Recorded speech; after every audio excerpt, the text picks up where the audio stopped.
Yeah. Oh, I think we've got a quorum now. Great. Yep, I was going to say that. Yep. Okay. There you are. I'll let Sarah, would you mind calling the roll? Sure. Okie dokie. Gregory Braille, Don't see Greg. not here yet. Phil Burton, Here. Tony Carrasco, Here. In-Yong Cho, Here. Larry Klein, Here. Patricia Lau, Not here. Adina Levin, Nope. not here yet. Nadia Nayak, Here. Keith Reckdahl, Not here yet, but it's going to be a few minutes late. Dave Shen, Here. Carrie Templeton. Here. Great. Awesome. Hi, everybody. Thank you for coming. It looks like we've got a large number of attendees again, which is exciting. And we will be opening it up to public comments. So for those of you listening, if you would like to make a public comment now, please digitally raise your hand for us so that we can see how many we've got and I can figure out how much time I can give each of you. Oh, we've got a lot of people today. I see 9 hands up.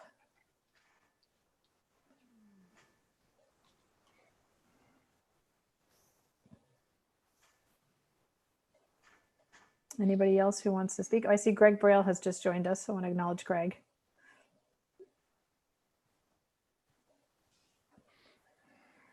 Okay, looks like we have 11 speakers.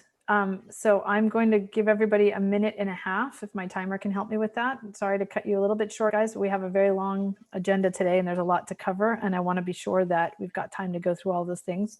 As a reminder, everyone can always send us any email comments as well at xcap@cityofpaloalto.org, I think it is, right? .org or .com. It's on the website, connectingpaloalto.com, in case you don't know it by now. But I guess I'll let, is it Ruchika who's going to help me with this today? Yep, this is Ruchika. I'll be happy to help you with the Perfect, thank you. speakers. Okay, we will start oral communications and our first speaker would be Eduardo Lack. We would wait for the timer to start, but Who's doing our timer today? Oh, Nate's got it. Nate is, yeah.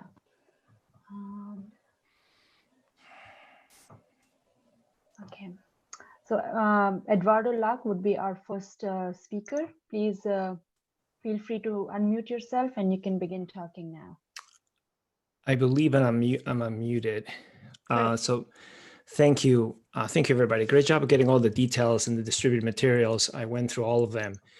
And I'm asking that we make the challenges to the Churchill Underpass front and center under the engineering challenges in page 4 of the Palo Alto Rail fact sheets. You have all the information, all the issues in the criteria, but I'd like to bring it up into the engineering challenges because it looks like for the Kellogg bike underpass, you're going to need a full bike length with encroachment into the Caltrain right away. And Alma also goes from 4 lanes to 5+ lanes, which I assume is coming from the Caltrain right away. Furthermore, you're going to be impacting several of our neighbors' houses. So I would love to see you put the following underneath the engineering challenges in page 4. Caltrain right away required. Caltrain has not agreed to it yet. An acquisition of house and school property is also required. I agree with your overall analysis that the Oregon Embarcadero mitigation and the Churchill closing is the best alternative considering costs, disruptions, construction disruptions, safety, and traffic improvements across the whole city. So hopefully that one is the one that you make a recommendation for if you can. So again, thank you for all the great work. That everything looks really good. 3D renderings are very clear. And I think you're also being very clever in how you solve a lot of problems. So thank you. Thank you. Thank you. Our next speaker is Catherine Jordan. Please feel free to unmute yourself and begin to speak now. Yes, thank you so much. Thank you to all of you for your work. I wanted to make clear to emphasize that we oppose any recommendation to close Churchill Avenue and wanted to make sure that you are aware that a recommendation to close Churchill Avenue does not comport with the adopted city council criteria, such as east-west connectivity, facilitating movement across the corridor for all modes of transportation. Closing Churchill Avenue does not do that. Traffic congestion, reducing delay and congestion for automobile traffic at rail crossings. All it does is transfer traffic congestion to another part of the city along Embarcadero Road and Oregon Expressway. Rail operations, potential need for a 4-track section of passing tracks. This is only, we're talking about high-speed rail happening, which it's quite clear that high-speed rail is getting ready to die. Cost, financing the project with feasible funding sources. As you know, the city of Palo Alto is facing its own financial crisis, plans to cut $39 million from its budget. Doesn't comport with that either. Local access, maintaining or improving access to neighborhoods, parks, schools, and other destinations along the corridor while reducing regional traffic on neighborhood streets. Closing Churchill Avenue does not comport with that. It reduces access instead to neighborhood parks, schools, Palo Alto High School, and it increases regional traffic on neighboring streets, including Embarcadero Road. Thank you.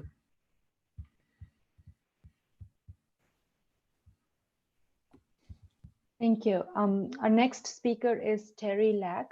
Please feel free to unmute yourself and you can begin to talk now. Thank you so much. Hopefully I'm unmuted. You know, I think what you guys have shown us and what everyone speaking has shown us that we all want the best for our neighborhood. I think unfortunately in the last meeting, a few Southgate people represented us who wanted the Churchill closing to happen, which we do want the Churchill to be closed because of expense and safety and other reasons, as people who are looking for some kind of park in the front yard. That's a mistruth. Nowhere and no how and no communication has anyone ever mentioned a park being on Churchill. We're fine with having Churchill be an open street for the neighborhood. We're not fine with taking parts of people's homes. We're not fine with creating Churchill as an unsafe street where pets and people and kids could get hit. Let's look at the facts instead of a bunch of mistruths. Bottom line is it's going to take millions to build. It's going to take years of disruption on our streets. Churchill has become unsafe in the 20 years I've been here, and this will make it even more unsafe. The right-of-way is a big issue, as well as the mitigations and taking people's property. I think a closure with so many other open crossings in Palo Alto is fine, and people get used to it. And I don't think we should take anyone's homes or parts of their property. That is just fundamentally wrong. Thank you. Our next speaker is Susan Newman. Please feel free to unmute yourself and you can talk now. There, I think I unmuted myself. I wanted to thank Kathy Jordan for doing such a great job of outlining the ways that the Churchill closure fails to achieve very important goals that have been set for this process. I want to talk a little bit more broadly about another concern related, but I'm concerned about the narrowing of representation on the XCAP. Given the loss of so many members since the beginning of the process, representation or the lack thereof is a pretty big topic, so I won't go into it in detail. But I do want to say that those of us who are losing sleep over the possible closure of Churchill do not feel that our concerns are being adequately represented, and the steady loss of membership exacerbates the situation. This seems like an issue that may affect the perceived validity of XCAP's work. I hope not, because you've done so much work. I'm also concerned about the competitive evaluation of set alternatives as the method of arriving at a recommendation. I understand why it's being done this way, but it would be so much better for the community if the issues that have been uncovered were looked at more holistically. My top example of this is the linking of modifications to Embarcadero with Churchill closure. I find it hard to understand why these much needed mitigations along a horribly congested artery can't take place along with one of the options that keeps Churchill open. But I think there are other places where thinking synthetically would produce a better solution for Palo Alto as well. Thank you. Our next speaker is Yokum Taku. Please feel free to unmute yourself and you can begin talking now. Thank you very much. And first off, my name is Yoakum Taku. I'm a longtime resident of Palo Alto, and I live on the 100 block of Kellogg. I appreciate the service that the XCAP committee members are doing for the city. The first comment that I have, given that I live on Kellogg Avenue, I am opposed to the partial underpass proposal. My general first comment is I would appreciate better outreach, especially to the folks on Kellogg Avenue. Thankfully, one of my neighbors educated me on the various proposals, and I read up, but more outreach in terms of there's a daily email comes out of Palo Alto. You know, I would love to read more about Nextdoor, et cetera, but getting more education would be better. Secondly, I'd like the team to think carefully about cost benefit on the proposals. I note that the partial underpass is $160 to $200 million undertaking, which is significantly higher than closure. Third, I would note that in the city council criteria, one of them relates to right-of-way acquisition. And I would note of the three proposals, the Kellogg underpass requires $26 to $32 million of outlays to acquire private right-of-ways. Now, the criteria for determining kind of pricing and whatnot, if it's litigated, is you've got to look at all of the various alternatives to figure out whether this is the least intrusive thing. I would note that litigation is likely if you need to go grab private land, especially along Alma. I would also note that the fact sheet is a little bit incorrect in that it doesn't indicate that the people at the front part of Kellogg lose parking spaces, the traffic flow gets screwed up. That's indicated in the fact sheet for Churchill closure. I think it's option 1 with the tunnel going through. Anyway, sorry, gone over time, but I hope to be able to participate in the future, and I will follow up with written comments. Thank you. Our next speaker is Ken Joy. Please unmute yourself and you can talk now. Enjoy. I serve as the chair of Palo Alto's Pedestrian and Bicycle Advisory Committee and want to say at the onset, I hope that you recognize that all solutions that you consider should not impose contortions upon pedestrians or cyclists. I want to comment specifically about a message in your packet that was received on June 16th, which suggests reducing a two-way bike ped undercrossing for the Meadow and Charleston to 12 feet. I would say that's inadequate, and I would hope you would not consider something like that. I also, in looking at the 3D renderings for Meadow, see that they don't appear to reflect everything that has been discussed at your meetings in the past. Particularly, there was an AECOM presentation on May 20th, which showed the acquisition of an apartment building at the corner of Meadow and Alma, yet that building appears in the renderings. I hope that any materials you distribute to the public at a town hall, a virtual town hall, show accurate renderings of all the things that are being discussed. I sent a message to the XCAP some time ago. I hope you've had a chance to look at that and consider those comments as well. Thank you very much. Thank you. Our next speaker is Penny. Please unmute yourself and you can begin talking now. Thank you. This is Penny Elson, and I want to just say ditto to Ken Joy's comments that preceded mine. Because we have so little time, I'm just going to ask a few questions and start with one comment. I think we're not there for either Charleston or Meadow. And I think that the partial underpass concept still needs some work. I want to understand what the design constraints are at these two intersections. None of that is clear. I can't find that information anywhere in the documents that are available on the website. Perhaps I'm missing something and someone can point me to it. I'm particularly interested in understanding the current height of the sewer, because I know that it operates with gravity. And so I imagine that that's going to be a very important constraint. And if there are any other design constraints that the engineers are assuming at Charleston and Alma or in between those two roads that we need to understand.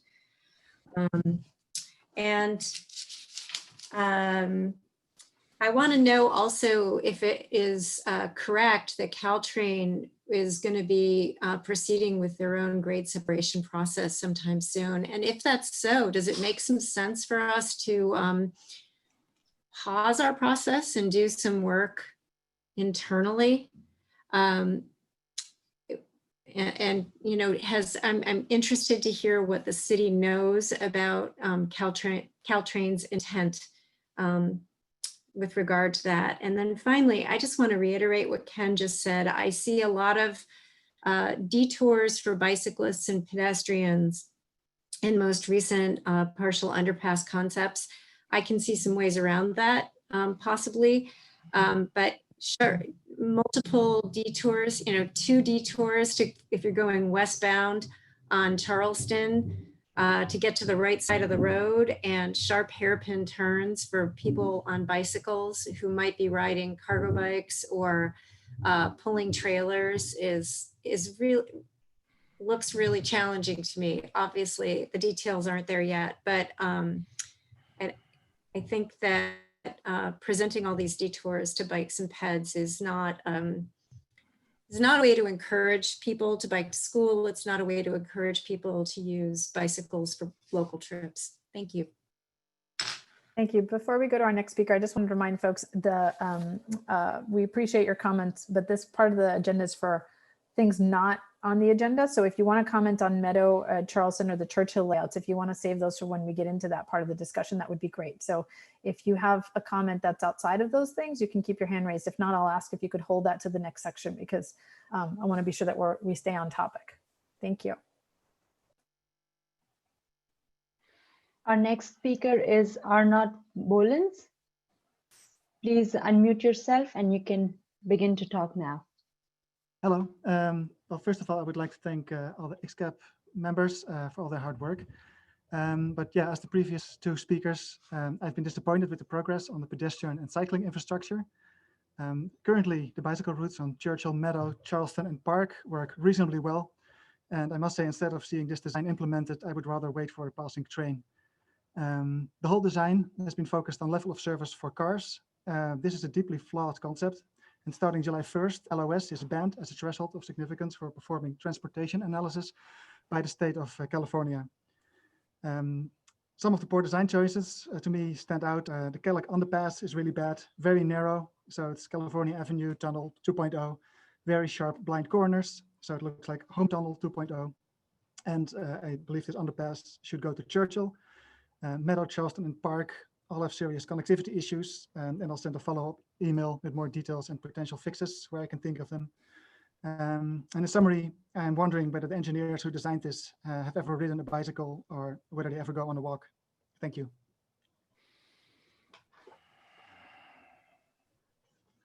Our final speaker is Roland. Please unmute yourself and you can begin to talk now. Thank you. This is Roland in San Jose, and I will stay off grade separations because I believe it's a deeply personal issue for the residents of Palo Alto. I'd like to comment on 4 things though. Somebody mentioned passing tracks, and yes, we are going to need passing tracks, but there's absolutely nothing that says that these passing tracks should be in Palo Alto. Second point I'd like to make is that the High-Speed Rail Authority do not have the exclusive right for environmental clearance between San Jose and San Francisco, because nobody's going to be running trains at over 125 miles an hour, CPUC section 185032. The next point is that following the same line, there's absolutely nothing that stops Caltrain from operating real high-speed trains between San Francisco and Gilroy at a cost much lower than they're currently paying for the standard EMUs. The last point I'd like to make is regards to what Caltrain might or might not do about grade separation. The entire issue of Caltrain governance is under review right now, and we are going to make it as a condition of putting a 1/8% sales tax on the ballot. Thank you.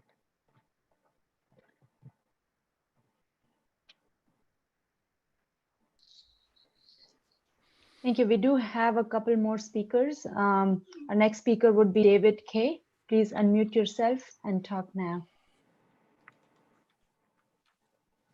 Good afternoon, this is David Kennedy. I appreciate the renderings and the plan that were attached to this agenda. I think they help quite a bit.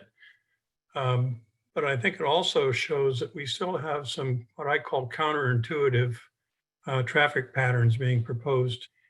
And I think that's going to be quite confusing, except to residents, and maybe that's what we want.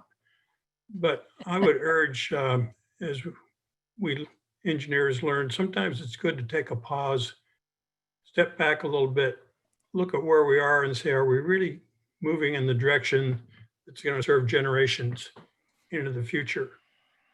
I have some comments on other specific crossings, and so I'll hold those until later. Thank you. Thank you. Our final speaker is Yoriko Kishimoto. Please unmute yourself and you can talk now.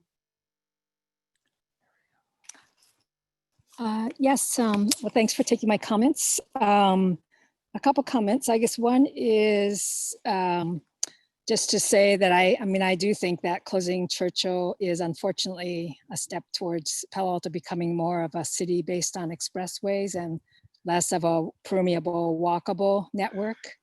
But perhaps more importantly, from a timing point of view, I would agree with those who said that we're not there yet in terms of being able for the city to make recommendations, and especially with all the changes recently with Caltrain and telecommuting and really all the hopefully a better world that we're going to be facing and not a worse, but that it's hard to tell the future. And I hope the city council and perhaps your recommendations would ask that the city council end with a what we learned document rather than a set of final decisions for these intersections. Thanks so much. Thank you. That concludes our public speakers for oral communications. Great, thank you. So we will move to item number 3, which is to receive the update on AECom Meadow Charleston and the Churchill layouts. I wanted to ask staff how we want to go through this because we've got a lot of attachments, fact sheets, renderings, and I'm wondering if there's an order that you want to go in and kind of how you want to take comments and questions from XCAP. So I would love to hear from staff what you think is the most efficient way to get through this.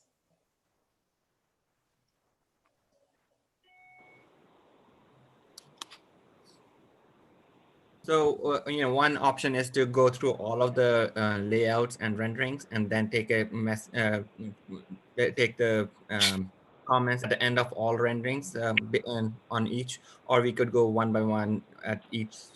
So Nadia, you can. Yeah, I think my concern for that is just there's a lot and there's a lot of details. So I was going to ask maybe to hear from AECom what might be the best way to take it, because I think if we hold it all till the end, you'll get sort of an explosion and it might be a little easier to have a on-point conversation. Peter, I'm looking mostly at you because you've done this with us before and you kind of know how this group goes. Mm-hmm. So what are your thoughts on this one?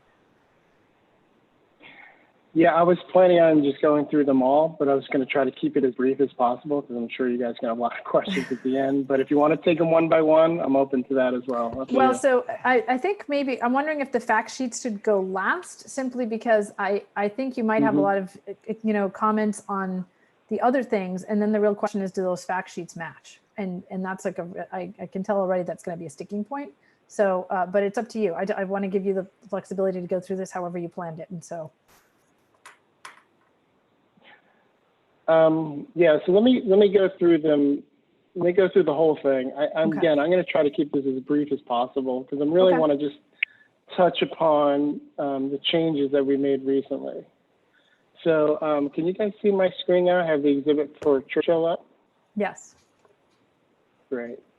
So the first thing we did is we made general revisions to each of these 3 alternatives, Churchill, Meadow, and Charleston. The first one was to address one of the comments from a lot of people from the public was it was hard to understand where the ped and bike movements were being located. So we created all new ped bike paths and sidewalks in this bright magenta color, as you can see on this exhibit here. I also extended the plan view limit so you could see the full extent of the ped bike path on Kellogg. I'm sorry, let me first talk about the general updates. So we made the changes on the plan view exhibits in the magenta, as I mentioned. And then on the renderings, it's a little bit different. It's shown, the ped bike paths are shown in green. That probably became obvious when you looked at those. And then the other revision we made to all three, let me show you here, is on the rendering, then on the plan view, we show the striping on the 20-foot wide ped bike path, just showing the unit or the bi-directional traffic, trying to show that a little bit more clear. Again, that was really to try to address the comment that the ped bike movements weren't really made too clearly. So on Churchill, the updates we made, just a couple. We made changes to the striping on northbound Alma. I think that was a comment from the May meeting. So the two northbound lanes will be continuous on Alma, and then there'll be a merge from the left that comes from the third lane coming from westbound Churchill. Let me zoom in here a little bit so you can see that a little bit better. So it's this area up here. Just a revision to the striping, slight revision to the widening on Alma as well. And then also on Churchill, we added the ped bike bridge over Churchill right over here. Oops. Zoom in there. So this right here. And then that could be accessed from Mariposa from the sidewalk that runs along that property right there on Mariposa. Those are really essentially the changes on Churchill, not much, just a few minor updates. And then on Meadow, let me talk about Charleston first, because Meadow probably had the most changes. We'll save that for last. On Charleston, we made just a couple of adjustments. We added a crosswalk just west of the roundabout over here. And then we added, this is more maybe an optional design. We added a switchback ramp over in this corner here. I think that was a comment from someone from XCAP to provide access from Alma down into the undercrossing, into the underpass that goes underneath Alma. And this could be laid out, differently to minimize. This gets pretty close to that property over here. So this is just the first rendition of it, but something like that could be done. So that was really only the changes on Charleston, but we had pretty significant changes on Meadow. Now, I also want to preface that due to time constraints, we didn't have a chance to update the renderings on Meadow. So there's a little bit of inconsistency of what you're going to see in plan view and on the renderings. First update on Meadow is that we added the ped bike bridge over Meadow on the west side of the tracks here. So people on Park could get to the other side of Meadow without actually crossing Meadow. That grade, I mean. So they could cross over Meadow on a bridge. Let me zoom in here a little bit better. See a closer look. So we also extended the 20-foot wide path down to 2nd Street to provide better connectivity for peds and bikes to get from, especially those traveling, westbound, because they would have to come underneath the tracks, underneath this bridge, ped bike bridge, and then to get to the other side of the street, they really got to cross at a crosswalk. So we took that and extended it just east of 2nd Street. Now, to incorporate this this change, we realigned Meadow slightly to the north. The main reason being was we had to really decide which side we wanted to shift it to get this to fit. So this property here would remain essentially untouched, but the property on the other side would be an acquisition. That home right there. Again, that was the reason we did that, just to reiterate here, was to fit this extra path sidewalk that comes from Park that crosses the bridge and gets to the other side onto Park on the north side of Meadow. And then looking at the other side of the street, we included the ped bike bridge over here to provide that north-south connectivity along Alma. That was a comment from last month. And in addition, we provide a kind of like a parallel ped bike path that descends down into into the underpass here. So they could, as you're going northbound on Alma, you could either go across Meadow on the bridge, or you can make a right and then go on Meadow towards Emerson. Or you could just make that, 180-degree turn and then head on to the other side of the tracks. So again, just provides a better connectivity for peds and bikes. In terms of profile, things didn't really change at all. We still have the limits just west of Emerson, just west of Park. These ramps here, on and off ramps to Alma Street, essentially remain the same, except they get shifted a little bit to the north. I think that's it. I mean, these are just trying to summarize the key changes that we presented from last time. I don't even know if you really want to go through the renderings, but I think those are self-explanatory. We essentially just updated the colors, like I said. So I don't really want to spend time going through these one by one. If you have questions on a particular one, I'd be happy to answer them. Okay. I will open it. I'm going to ask XCAP members if they can raise their hand as they want to ask questions. I will say the one question I think many people might have is we had talked at some point about not syncing the lane on Meadow, the turn lane on Meadow. Can you say a little bit more about why it's still sunk in, or what was the thinking behind that? I'm sorry, I didn't understand the question on Meadow. The turn lane on Meadow? So yeah, so the top part of the drawing, the lane from when you're trying to make a northbound turn onto Alma, coming from the east side of Meadow. Right. On the upside, yep, that one. This turn, right? Right. Yeah. And so what's the question? We talked about not syncing that lane and instead trying to keep it at grade, and instead look at potential property impacts to the house further back on along Meadow. And I see that hasn't changed. So I'm wondering if there was some analysis done, or what thinking there was.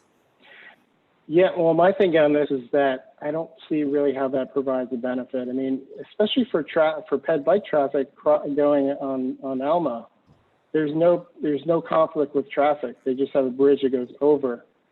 So I don't see any benefit to keeping that lane at grade, similar to what we're doing at Charleston. I think this is a completely different situation where I think you'd want to keep it separated. Does that make sense? So ped bike traffic traveling north-south on Alma, there's no conflict with traffic. I think the main thinking was, less concrete, right? Less trying to keep things on grade as much as possible and only having to sync what we needed. But that was just my question. All right, I will open it up so I see Phil's hand up. If the rest of the XCAP members who have questions or comments can put their hands up after Phil, that would be awesome. Raise your hand digitally, Tony, I see. Phil, okay, you can go first. Yeah, actually, I would like to go last among the XCAP members. Okay, fair enough. Put your hand down then. Okay. I'll let, so Greg can go next, and then Tony, will you raise your hand digitally? And then In-Young, can you put your hand up? Okay, hi. I might have more questions later, but and if I look funny, the web, like I couldn't use the web client, so I just switched computers, and the Zoom meeting was different than it was last time. If I look at the Churchill aerial view, I just wanted to confirm, as a pedestrian, if I want to cross Alma, is my only option to go over to I'm drawing on my mouse that you can't see, to go over to Kellogg and take the underpass there? Or is there any way for me to cross Alma and the tracks at Churchill on foot legally? That's right. There is no other option. There's been discussion maybe of a separate project of doing another undercrossing at what's it, Pierce Park? Is that Seal? Is that Seal Avenue? But yeah, there's no other proposed crossing. You cannot cross. Pedestrians would not be able to cross at Churchill. Right, and I mean, right now, the only place you can cross is Churchill, but basically we're diverting people who were pedestrianing or bicycling under Churchill over to Kellogg. That's right. Okay, just wanted to understand that. I'm not really trying to have an opinion yet. The other thing is, if I look at the 3D rendering of Charleston, it looks like one of the Mhm. the second to last page is an overhead view of the traffic circle. And I'm trying to understand, and I'm sorry I'm asking a car question because I am really thinking about pedestrians and bicycles as well. But as a driver, it looks like I've got to make a lot of decisions as I go around that circle. In particular, it looks like I've got to decide when I'm in the circle whether I'm continuing on Charleston or whether I'm getting off so I can be in the right lane or the left lane when I exit the circle. Are the stripings and the distances and all those, are those fairly aligned with what we would have to build in real life in order to meet all the various regulations? Yeah, absolutely. And what this rendering doesn't show is signage, right? So we'd have to There's going provide to be a lot of it. signage, like, yeah, to get in, whatever get in the left lane if you want to get to, Right. to El Camino, stay in yes. the right lane for Alma. So if I'm coming from Yeah, Alma absolutely. on the top of your screen and I'm continuing down towards the bottom of the screen, when I enter the circle, I've got to make a decision if I want to get onto Charleston to move over into the left lane. Okay. That's right. So yeah, it's a good point. As you go in, this is one of the reasons, well, yeah, I mean, as you enter the roundabout, you're going to have to get over one lane to. Yeah, you're going to have to know what you're doing in order to make it through this. Exactly. You'll have to get over one lane to the left to get into the underpass. You wouldn't be able to stay on that outside lane. But I just want to add that is typical of signage in this kind of situation. So signage would indicate what lane you need to get into. Sure. Yes. I mean, we'll all have self-driving cars someday, but yes. Okay. Thanks. And just to add to that real quick, Greg, if you were talking high speeds, yeah, we'd want more distance. So yeah, lower speeds here. Yeah. 25, we're okay. I mean, I made a comment to Nadia in another meeting about what it'll sound like with cars going 45. And she said, well, the speed limits, no one's going to go 45. And I'm like, yeah, yes, they are. So that just. Well, not through the roundabout. Maybe not through the roundabout, except when it's like Yeah. COVID season and people are practicing their burnouts. But once they exit the roundabout, yeah. Okay. Through the tangent stretches, yeah, they'll be going more than 25, yeah. Yeah, it's getting kind of hot here. Okay, those are all the questions I have for now. I'll keep studying and see if there's anything else. Okay, thanks, Greg. So it looks like I see Tony and then I saw Inyang. So can you hear me? Yes, we can. So firstly, I wanted to thank the team, AECOM and city staff for very clear descriptions of these proposals. It's very understandable, and thank you. So we now know kind of the geometries of what these constraints are and how far we have to go and so on. But I don't think, I sort of agree with several of the speakers to say that we're not there yet. We've kind of got the bones of this thing, the criteria and so on. Some criteria are lacking, like sewers and so on, but that can be figured out. But my question to the consultants actually is, now that you know all of the stuff, or as much as we know, would you come up with something different that makes our lives easier, pedestrians and bikes more comfortable? Are there things that these ideas that Elizabeth has described and so on, can they be polished? Can they be made better? So that's my question. Compared to the hybrid, I think these are much better for ped and bike access because you get the underpass underneath Alma. In terms of, polishing it, I think we have been doing that to some degree. Like, for example, the recent change we made at Meadow near 2nd Street, we wanted to make that complete connection. That was actually something we discussed with the city last week that we wanted to make a slight improvement to. But if you're asking if we have an idea that's completely different than this, then no. This is. No, I didn't mean. We're not thinking of new ideas. I didn't mean different. But if you just talk about polishing it, yeah, that's something we have been doing. Thanks. Okay, I think I had Inyang next, and then looks like Greg has another question. Yes, I have a question on Meadow. Can we get the picture? Okay, so that's house, there is a house that you need to acquire.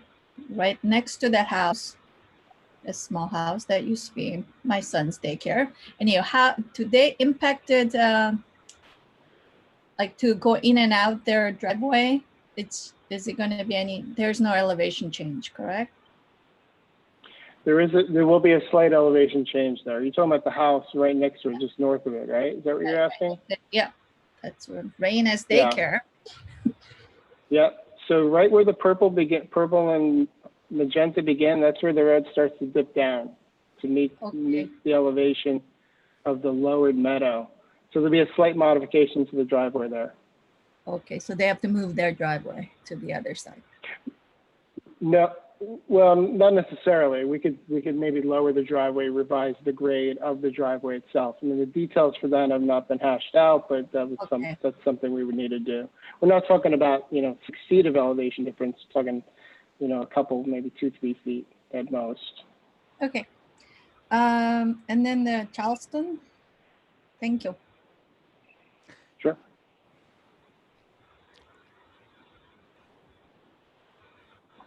The bike Where should I- underpass.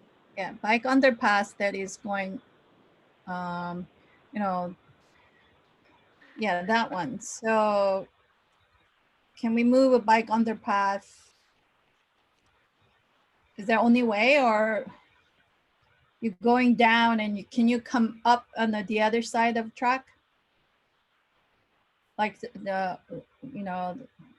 I guess that will impact the house backyard, right? Or I'm trying to say, instead of going down up in the same side from the east side, can you go down on the east side and come up on the west side of the truck?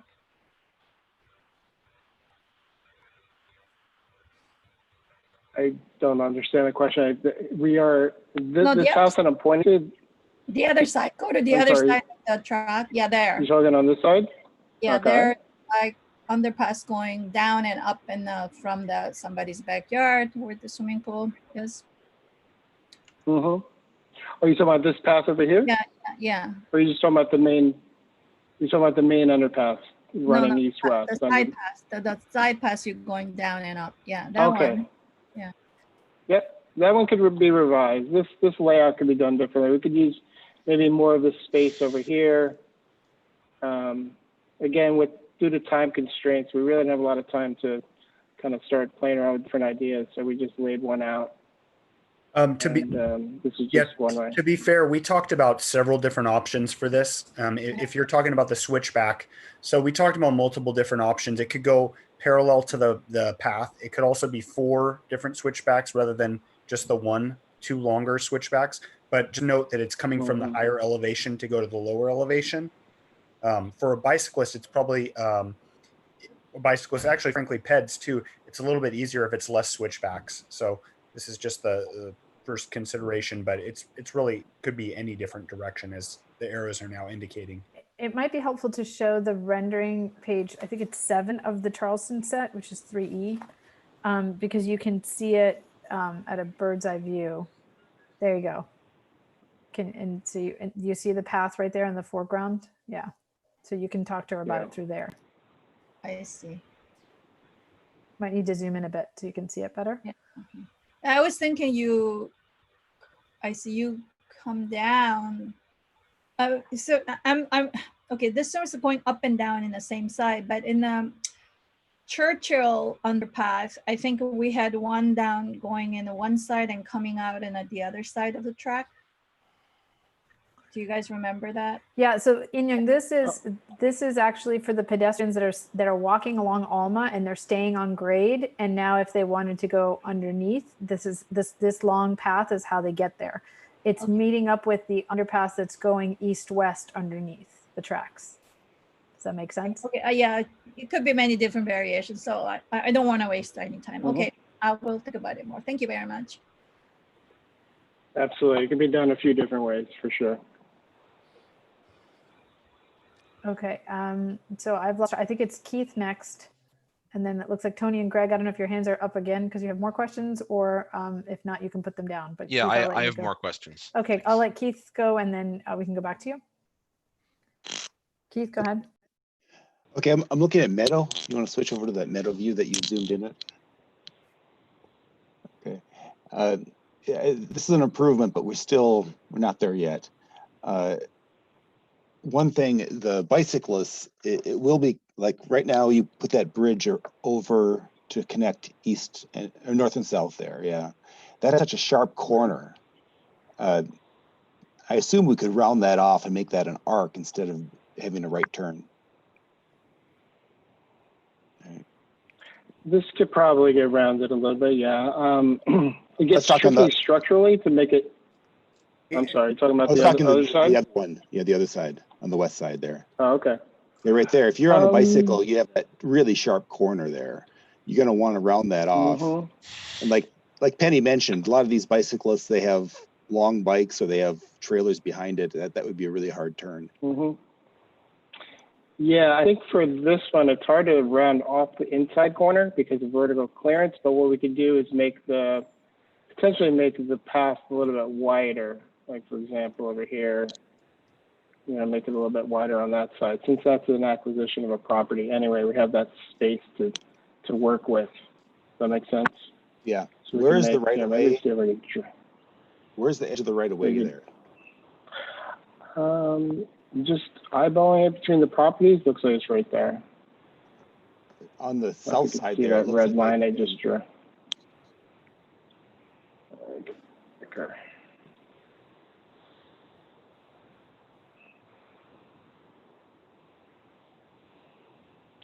You mean on the south side? Yeah, on the south side, if you look at the properties, it looks like they extend closer to the train. Anyway, that's something we can work offline. But the point I want to make is that sharp corner is not very bicycle friendly. So that. Yeah, there could be an improvement to that. Again, it's just kind of like a first stab at the layout, the general path. Absolutely, yeah. that could be widened out to make that better. Man, I think when most people look at 90-degree movement. I think most people, when look at that, they would say that's something that you could finish up in the final design and polish it. But yep.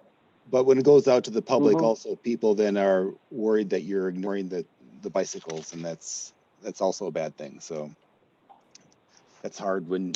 Yeah, I hope no one's thinking that, but yeah, I understand your point. It's hard because you make these things and you talk to them, but then they sit on the server and people then look at it and take things out of context. They don't necessarily listen to your whole presentation. So I still think there's some bicycle improvements here that we can do on this, but we're improving. The second thing that I don't like about Meadow is the turning capabilities. We don't support very many turning movements. We had talked last time about could we add a third lane going under Alma so that we could have a left turn lane. Did you look at that at all? Yeah, we did. We talked to Gary about that too.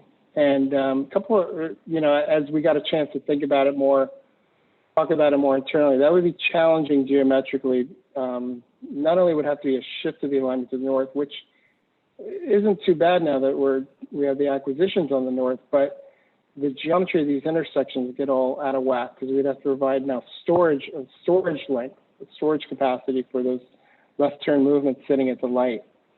Gary says we need at least 150 feet, so that would push the intersection out towards Emerson, closer to Emerson.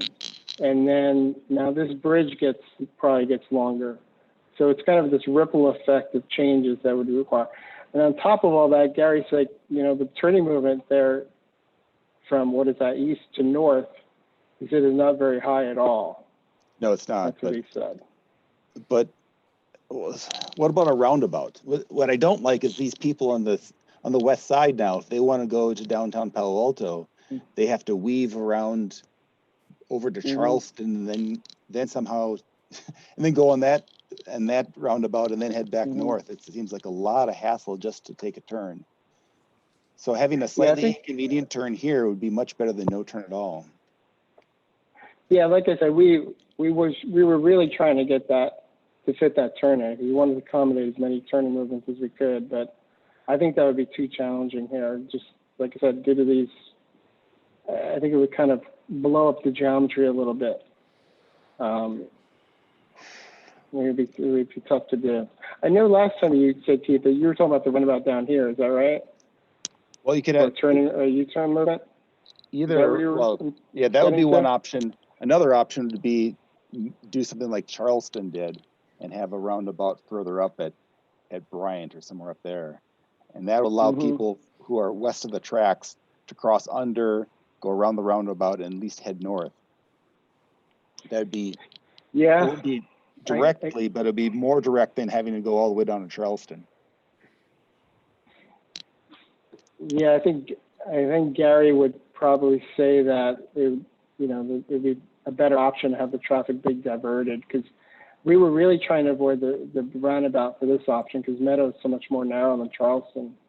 I think by the back of the sidewalk, flows the back also of sidewalk, the flows are less too, so you 24 don't feet. necessarily have to have quite as large of a roundabout. So how many turning movements do we support at Meadow right now? Three of the 8. 3 of the 8. So in the southbound Alma, you can make a right or left on the Meadow, and then from westbound Meadow to northbound Alma. Is there any other ones that you looked at that you found solutions that you thought were acceptable? No, we thought the one you just mentioned was really the only one that we could really physically accommodate, because the ped bike path is on the south side. There's no movements we could provide to the south. It's like it's kind of like the ped bike path is cutting off that connection. What about that U-turn over at further north at that first intersection, the light at Alma Plaza? Yeah, I think what you'd be looking at there is something that just takes up too much space. I mean, it wouldn't be just a simple left turn pocket U-turn. I mean, you'd have to probably, I don't think that'd be appropriate here. Why is that? Well, just the turning movement for a design vehicle would swing way out into the Caltrain right away here. And now you have the issue of trying to have traffic trying to get off onto Meadow, the traffic trying to make the U-turn trying to get back onto Alma. You'd have this weird weave condition there. It just would not be safe. But There's just a lot of issues. The southbound traffic would be stopped when you're making that U-turn. So the vehicle making the U-turn would have a monopoly on that southbound lanes. So you're saying like a signal there? Is that what you're saying? Yeah, I mean, there's a signal there right now. Adding a signal? There is a signal there right now. Oh, there is a signal there right now. Okay, you know what? I could take a look at the turning path. I think we're going to be swinging way into the Caltrain right away there, but I think the geometry there would be pretty awkward. But we could take a look at it. I didn't realize there was a signal there. I apologize. I'm sorry. It looks to me like maybe potentially both into the Caltrain right away and maybe the grocery outlet. Is that? I'm not sure if that last building is grocery outlet, but whatever that last building is as well. Just a note. It's just when you have an intersection here and you only can support 3 of the 8, that seems to be asking for trouble. I think the public's not going to really be happy with that. Yeah, so just to reiterate, before we even laid this out, we spoke with Gary about this. And hey, Gary, this is going to even work? Because we had the same concern you did. You know, we're doing only 3 of the 8. Will this work? And he said it would. He said with the improvements at Charleston that this would work. Okay. Well, I mean, this still has more work to do, and maybe we can figure out ways of doing it, but that's one area that we need to keep in the back of our minds, that this would be improved. If we can get this 3 up to 5 or 6, I think I'd be very happy. So, yeah, just to summarize, the way it's shown right now, according to Gary, according to our job data here, it works. So can improvements be made? Maybe, but you know, this alternative, I don't think we should rely on some of these unknowns. You know, can we accommodate a U-turn here? I don't think that really shouldn't be an issue for this alternative. Does that make sense? Yeah, I know you didn't sound too convinced, but I'm just passing along the information that Gary provided. Well, Kinda if issues you, on I have calling a now question. to Sorry, defend that's himself. related. I wouldn't normally interrupt, but if you kept go ahead. that turn lane that without it being sunken and you keep it at grade, and then further back you had a small roundabout, which is what we had discussed further back on East Meadow, then you would be able to have that movement that you're talking about. So this goes off your map. It doesn't go all the way, Peter. But a single Are lane you talking about roundabout. over here? No, further back on Meadow, going straight off the map. It goes off your drawing. Okay. And then, but then at grade, Yep. if you kept that turn lane at grade, you have the ability for folks to now go southbound onto Alma, which I think is part of the problem that Keith is trying to solve. If you don't take it, if you're removing the apartment complex and instead of removing the apartment complex, you do the other property and you keep that grade, that lane at grade, and then you can now make a southbound to Alma turn, right? And so if you have the roundabout further back and you have an on grade turn, now you can now go southbound on Alma. I'm not following the southbound movement to Alma. All right, I'll send you a picture of it. It'll be easier. Yeah, I was going to say we could talk offline about that. Okay. So one last question. One of the problems with that left turn to go, this is from eastbound Meadow to northbound Alma. That left turn is problematic because you need a long left turn lane. But the traffic flows on Meadow are fairly small. Why do we need a dedicated left turn lane? Could we just have one lane, and if you want to turn left, you block the traffic? And they just, like you said, there aren't that many turning. Yep, that's a great question. I asked Gary the same exact question, and he does not think we can do that. He didn't think it'd be a safe condition. I think it's based on the approaching volumes, how long people would have to wait on average to make that left. Because I was thinking what you were thinking too. It's like, hey, just allow people to wait, a few seconds to make that left from that single lane. And he said he thinks this warrants a left turn pocket. But which right kind now, of today, somewhat contradicts what he said earlier about the volumes being low, but that's what he told me. okay, but today we sit there on a light and you wait for a minute and then you take a left turn. Here, if you have to stop for 10 seconds while all these cars go by you and then you have an opening, you take a left turn, it still would be an improvement of what we have today. Yeah, I'll ask Gary that question again. Okay. I think he's going to give me the same answer, but I'll be happy to ask him that again. Okay. It's a good question.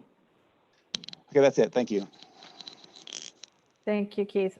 So before I go to the second bites at the apple, I'm going to let Dave Shen go, and then I'll get to Greg and then to Tony. Okay. Okay. Hey, thanks for the improvement in the drawings and stuff. Definitely a lot more clarity on a lot of things. I had a comment about the Churchill drawing, if you could pull that up real quick. And if you could zoom, well, I guess I'm having trouble with the underpass, the ped bike underpass at Kellogg.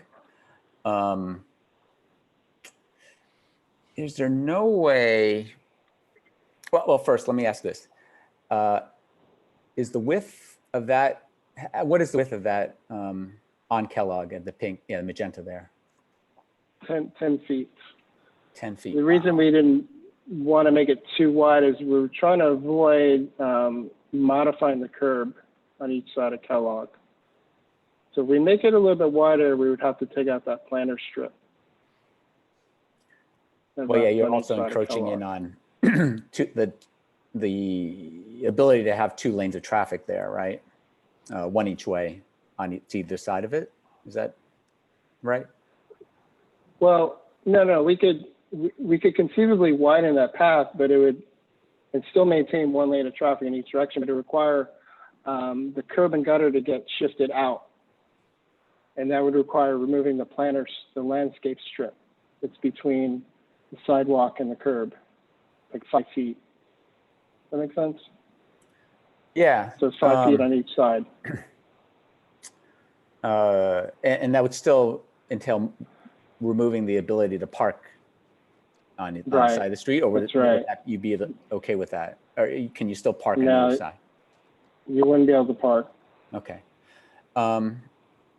So I rode California Ave. I've been riding it quite a bit with my kids. And I got a cargo bike, which is 3 feet wide and probably requires at least 4 to safely get through anything. And I would not want to ride my bike through a 4 foot, wide corridor.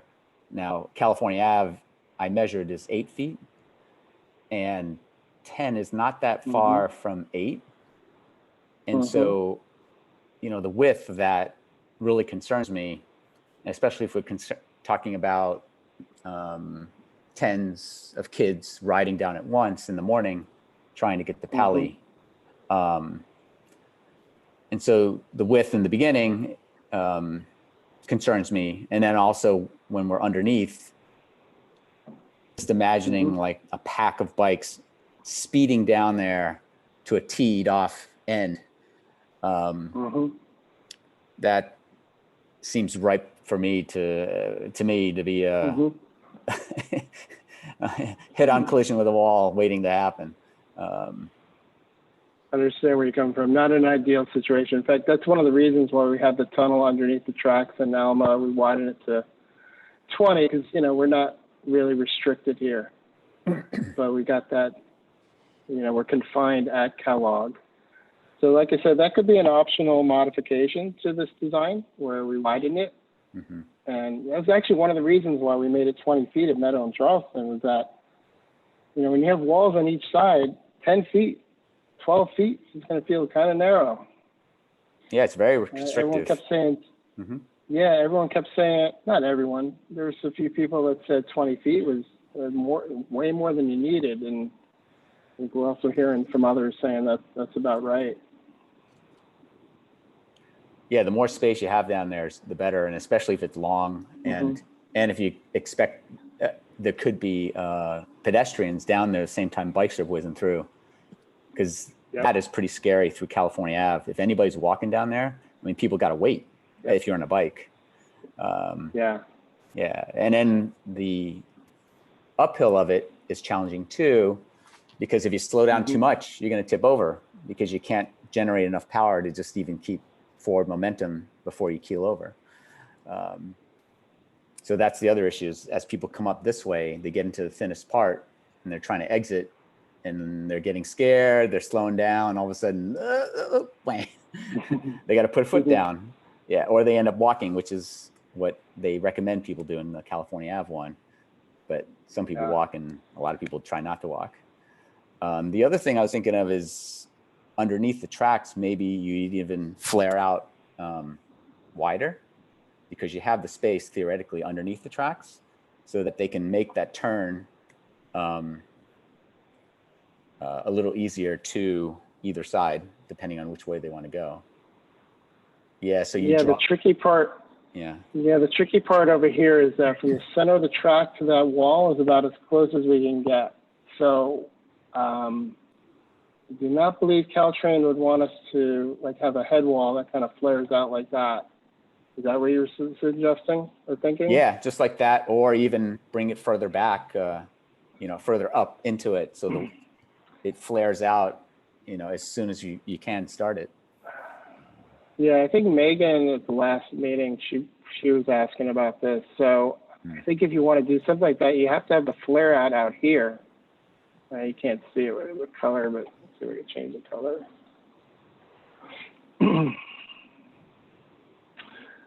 Kind of see where I'm going with this. Oops. Yeah, that's good. So you're saying Caltrain, you don't think would allow us to build a flared out kind of angled bridge underneath there? Underneath the tracks? No, I don't think so. No. Because they want X number of feet of horizontal clearance to an obstruction, and the head wall is that obstruction. Although it doesn't stick up much, they would not want a head wall so close.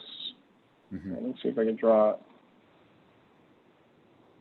Yeah, they wouldn't want a head wall so close to the tracks. That would be too close. So I think Megan brought this up last time, and I was saying that we would probably require acquisition or encroachment, if you will, into the Embarcadero bike path. And that's obviously got a ripple effect of issues with the football field being right there. Oh, so then the question is the current magenta there in the right-of-way, Caltrain right-of-way, or is that not? It is. It is. In fact, the Embarcadero bike path is also in the Caltrain right away. You can see the, oh shoot, sorry. No problem. Wrong button there. This purple line is the right of way, right there. Oh, interesting. So even that bike path is already in the right-of-way? That's right. Oh. Let me zoom out a little so you can see I didn't it. know that. I thought it was like the fence to the other side of that path. Yeah, that's what I think everyone would assume, but it's not. Yeah. So there could be potential Caltrain right-of-way permission issues here? Yeah. Huh. This whole alternative has got that kind of concern because even on the other side, it's the road encroaches, and then this intersection encroaches slightly into the Caltrain right away. It's not to say Caltrain would not approve of this, but you know that's just one more hurdle to overcome. Got it. Well, based on what they said, it didn't sound optimistic. And just to refresh my memory, we moved it over here for construction reasons, that we would probably do this first so that we could maintain ped bike to the school, and then we go and do Churchill itself. I think that was part of the reason. I think the other reason was that we initially had the peds and bikes cross Alma and then over a bridge. Yeah. So it makes sense to move it here, and then they could just go completely under Alma as well. So there's no ped bike conflict with the traffic on Alma. And just so I know, where's the right of way on the other side of the tracks? Do you know? Yep. Approximately, yeah. It's hidden underneath the purple, but it's running essentially parallel like that. Oh, could you show the Churchill again? Yeah, I'm going to extend this line. Hold on, bear with me 1 second. Thank you. There we go. That's roughly where it's located. Wait, I can't see it. I'm sorry, I'll stop moving around there. Can you turn it like yellow or something? These. Oh, okay. It's right there. Do you not see it? I'll change the color. Yeah, I'll change it to black and dash it.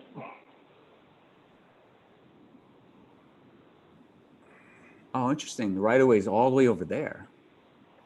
Yeah. Okay.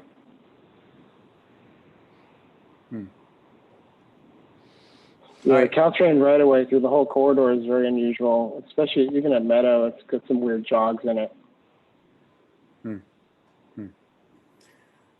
Okay. Thanks very much. You're welcome. Okay. I think that means everyone got a turn. Phil, do you still want to wait till the end? No, I think I'd rather speak now. Okay, go for it. First of all, I really kind of second what Keith in particular said about the issues of Meadow. I just don't think we're there yet, more than the other areas. I'm also concerned about the turning movements. There might be some other ways to divert traffic from that that would be prohibited move from Meadow onto North Alma, but we got to get that explicit. I really feel that without that, we're not going to get neighborhood acceptance. But I'm been getting a growing sense of unease. And let me first preface it by saying several times over the past couple of years, you've heard me talk about my sense of urgency around construction cost inflation. So you know that I sort of have a mini rocket in my pocket about getting this project going. But that all said, I'm afraid we've run into the whole set of issues around COVID. And I just don't know that this is the right time to take a major issue like this to the public. I don't think we're going to get anybody to pay attention. And we only get one bite at this apple, not two. On top of that, whether COVID is not an issue, we're soon going to slide into the presidential campaign, which I've got a funny feeling is going to be fairly contentious and which I think is going to take people's attention away from other issues. So I'm wondering, and believe me, it kills me to say this, But I'm wondering we shouldn't sort of do a slow roll for the next few months until we get a clearer picture of the post-pandemic picture. Now, I disagree completely with some of the comments that said Caltrain is dying. I don't think Caltrain is going to die, but it's going to come back in a reconfigured form. They've already increased their service schedules, so we can anticipate more, but we just don't know yet. And I think the general public at present probably shares that unease. So I just want to throw this out. The other issue I'd like to sort of mention is that I was very surprised to see on the agenda for this meeting that we have another meeting next week. And I can handle that, but I suspect some other members of the team are probably pushing the limits of their ability to participate. So I just want to throw that out to my fellow ex-cappers. Okay, thank you. Thanks, Phil. Just to correct you, so the next meeting is July 1st, but after that we do have weekly meetings, which I think is what you meant. Yes, that's what I meant. I'm sorry, I looked at it. Oh, it's okay. Yeah, I knew where you were coming from. All right, so I but on top of that, I agree with the comments that we still need more polish.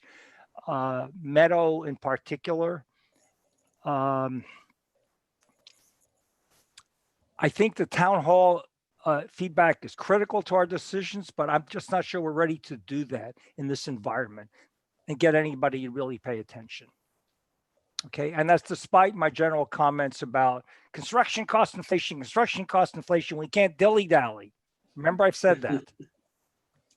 Right, Tony? Absolutely agree. Okay, so I've said my piece. Thank you. Thank you, Phil. Thank you and I'll do a / rant for the web types out here. Okay, I've got Greg and then Dave Shen and then Tony again, and then I have some comments as well, and then we can go to public comment. Although, you know what, we still have to hear about the fact sheets. So I just want to be mindful. I'll say, am I on mute? Yeah, the first two questions I have are really more questions / statements about the fact sheet.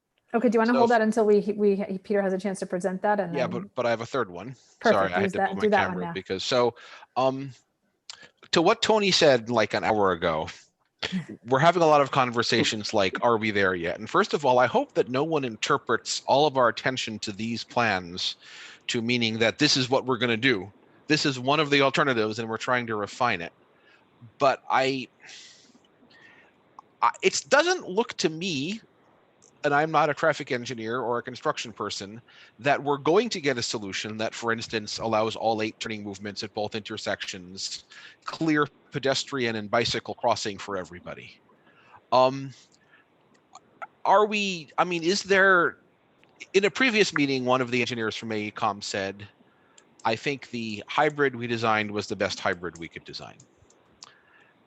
Is there more we're going to get out of this? Are we going to get more turning movements? Are we going to get a less circuitous pedestrian and bike path? Or are we, 90% to what this solution is going to look like unless we do something drastic like level entire neighborhoods?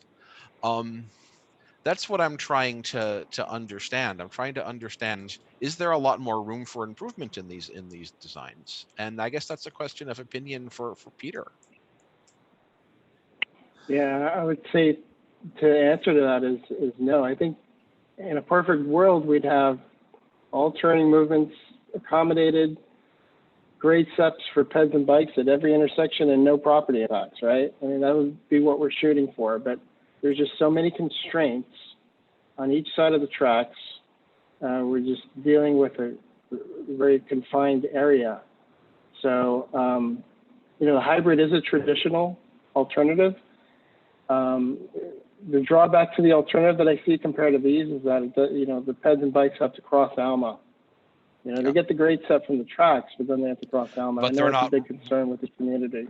Right, and the same with Viaduct is the peds and bikes still have to cross at the light versus being able to cross separated. Yeah, that's an excellent point. Thanks. And Churchill is a whole different thing. Okay, thanks. We can keep talking about this, but I just don't want to get the impression that if someone is sending an email saying all turning movements must be supported, this must be redesigned. I'm not getting the impression that that is possible and that we just have to this whole process is going to be a compromise and was always going to be a compromise and was never going to make everybody happy. So we just need to keep that in mind. Yeah, well said. Okay, so I see Tony's hand up. So I'm sort of looking at this bigger picture stuff, and I think I'm going to assume for now, unless someone says no, that we're going to have shoe fly tracks for each one of these alternatives. So in that, if that is, that's an assumption for now that's fairly fixed, I think the track height is flexible. And let me give you a simple number. For every 1 foot of height that we get on the tracks, we save 20 feet of slope at 5%, which is valuable. If you go 5 feet up, which is probably the max we need to go up, you get 100 feet of slope that's eliminated from pedestrians and bikes. So here's my overall feel. It seems like we have really happy train passengers, not that I don't want them to be happy. We have happy cars. It sort of reminds me of that sculpture near Oregon Expressway where the car is being carried on the backs of people. And I think I think we really need to prioritize now that we have the geometries. We need to look at bikes and peds and disabled as a priority, and then layer that on top of the criteria that we now know well on the geometries of the road and the geometries of the train. So that's my overall comment here. I think we need some more time to revisit with the bike and ped priority. I think this is our DNA. It's our Alto is about bikes and paths, bike paths and pedestrians and so on. And it's really well covered in the comprehensive plan. So I would say let's pause. Let's look at this from a slightly different priority, which is for bikes and peds.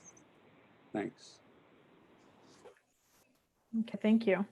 Is there anybody else who hasn't spoken that wanted to speak on this from XCAP before we move to Larry? Larry, go ahead. Well, I'm all for seeing if we can tweak some of these proposals, but I worry that I think this is similar to what Greg just said, that some things can't be polished, and we have to accept that. What I'm hearing over and over again is a sort of underlying frustration that there's no perfect solution here, or even one that is 90% perfect. And I think we have to face up to that. So I want to respond primarily to what Phil had to say, which I think is very thoughtful, but I don't agree with it. Let me back into that by saying what I think we're trying to accomplish here. What we're trying to establish is as a city, once the council takes our recommendation and does whatever it's going to do with it, because the city is then going to go into a negotiating process with the other players in this game, and which of course includes Caltrain and who knows who else, maybe even the federal government, because I'm expecting, as many are, that there's going to be some big infrastructure program coming down either in 2020 or 2021, where there's going to be money for projects like this. And that's why I say what we're doing is preparing our city for negotiating. It's not good for the city to go into any such negotiations in the future without an idea of what it wants to accomplish. And having a specific set of recommendations that it can say, this is what we want to do at Churchill, this is what we want to do at Meadow, Charleston, et cetera, will enable us to be much more of a player in those negotiations than if we're just saying, well, we're going to look at it sooner or later. I don't think that's where we want to be. So I think we do have to move forward. And that doesn't necessarily mean we have to finish by August 31st, but I think that would be a good goal, not for the inflation purpose. And I want to say a few words about inflation. but because I think we want to have our city be in a position to negotiate with all these other parties come late 2020 or into 2021. And we are certainly not there right now. If somehow by a magic wand, the federal government passed a big infrastructure program and gave priority to projects that were ready to go, we would not be ready to go. Yeah, Larry, I just want to say, I'm not proposing to sit on our hands and do nothing. I'm just proposing that we think very carefully in terms of building community consensus for what's going to be a tax measure. Hold on, Phil. We don't All know. right. We don't know whether it's going to be a tax measure. All right. That we should do offline then. Okay. Then we have the question of inflation versus deflation. In all of the cost estimates that AECOM has done, understandably, they have a factor in there for inflation. Right now, we're in a deflationary period. How long it will last, nobody really knows. But right now, if we were in a position to start digging, which obviously we're not, we would, I think, get a lower price than some of these cost estimates that AECOM has. So we want to be prepared either way. I think that trying to predict what the absolutely right time is probably an impossibility. But one of my frustrations as a citizen, as a former council member, is that our council had all the money in place to do the infrastructure program that the city laid out in 2014. The city did not move fast enough, was hit by inflation, and now it's not going to be able to do all the projects that were outlined in 2014. And even back then, the city manager said, oh, if we can, the cost estimates we have now, that's just great. Now we have to move fast. Well, they didn't. So that's just sort of a history lesson. But my point is, I think we want to be ready. However things go, and so many of the citizens' comments seem to be along the lines of, Caltrain, for example, is in big trouble, so therefore we don't need this project. This is, as many people have said, is a 100-year project. It's not going to be built in the next 5 years. So we just have to be ready. And we've had a lot of momentum, and I think it would be sort of crazy to shut things down or even delay them significantly. Short delays to get additional facts or thoughts, fine. To expect that there's a perfect solution out there, I think that's just a waste of time, because I think by now we know there isn't.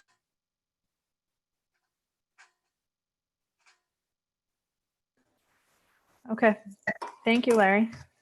Is there anybody else who didn't get a chance yet to ask their questions that has a question to ask? Okay, I have a few questions, and then we need to get to the fact sheets, and then we need to go to public comment. So let's see, Peter, looking at Charleston. What do we have up? This is Meadow. Meadow, yeah. We had talked about the drawing shows kind of the bike ped thing sort of just ending, and we had talked about it potentially going all the way down to Carlson Court, and that's not really shown on those drawings. I think it's important to sort of look at that entire bike ped path, right? Because that's not in the pictures. Which side is Carlson Court on? On the east side. I know we talked about that being a possibility. I thought the crosswalk here would allow those peds, or those bikes rather, to get on the other side. Yeah, but the reason is because it goes all the way down further back, which is where all of our big facilities are for the city. So there was a lot of conversation about how that should be. It's the northeast side basically. So then also backing what folks have said about the 90-degree turns for the bikes over Park Boulevard, I think that's a big problem. You have to figure out how to do the safe left turns onto Ruth Elma. And I apologize, I wrote down the name of the street, but I can't tell you exactly on the map where it is. I think it's on the east side. Yeah, it's one block. Oh no, Ruth Elma's further, there you go. Park. West side, yes, thank you. So how do you get a dedicated left turn lane for left turns onto Ruth Elma? can Charleston be one lane in each direction at this point instead of two? Is a question. Does that make sense? Yeah, I think so. Let me zoom in here. I think the intent here was just to match the existing striping. Okay. Are you saying that a left turn for People motor coming out of vehicles is Ruth Elma, required? yeah, need to be able to make a safe left turn, but they've got 2 lanes of traffic coming one way and 2 lanes of traffic going the other, right? So unclear if you'd need a well, light that's an there or existing- something. That's just an existing condition issue then, right? Right, but they're coming up from a submerged thing, so their sight lines are going to be a little bit different, right? We could check the line of sight there. I think there's adequate distance, but we could double check that. Yeah, I would just take a peek at that. Yeah, it looks to me like there's plenty of room from when they've reached grade there. I would just say from this. overhead. Okay. Because I think right now the configuration's based on there's a light at Alma, but obviously that light's now going away. So it's a question about whether that makes the most sense, right? Mm-hmm. And the same with folks coming coming out from under the tracks and trying to make a left onto Ruth Elma. Like what happens if that? So they're coming westbound on Charleston, and they now have to make a left, right? Yep. So that shouldn't change from the existing condition. I don't see that. well, being but any the existing different. condition, there's a light at Alma, so they're sort of being metered differently. But now this is kind of an all go, and so if someone is waiting to make that left turn onto Ruth Elma, does that back everybody up? I could ask Gary that question. I don't think that's an issue, but I'll check with him. Mm-hmm. Currently, right now, there's 2 lanes there, and that left turn sometimes does get backed up when someone's taking, when someone's going westbound on Charleston and they want to take a left onto Ruth Elma. That gets backed up, and as a left turner waits for the traffic to clear, effectively you have 1 lane of Charleston, and that works out. I mean, it doesn't happen that often. It probably happened a little more because there's a lot. Yeah, of I just don't know if we turns. need a left turn pocket or something. Trying to understand. I would think that's a fairly low turning movement there. Not that it doesn't happen, but I would think that the backup for waiting, since we don't have the signalized there, would be less common for this. Yeah, I just want to point out that that's a question mark about how do things interface there, which I don't think we've looked at. Then on the Meadow part, I think the same comments that folks have made about the stuff onto the bikes having to make hard 90-degree turns on that footbridge that's over Park to keep everyone at grade. I think that's still a really big challenge. There probably needs to be an extension of the bike ped going on the east side all the way down to JLS, which we don't really show anything beyond that. And I believe there is something in the bike plan that calls for an improvement on Meadow and Bryant. Philip, I think it's for a beacon or a signal. And so questions about how does all that get incorporated with sort of these designs of a bike ped path. Yeah, well, I think that would probably play into our update of our bike and ped plan. Yeah, so I think we need to see sort of this image further back and how that all sort of integrates. And let's see. And then, a question about whether the let's see, there's no connection from Park Boulevard south of Meadow to the bike path. Can we lower the bike tunnel height so this is possible?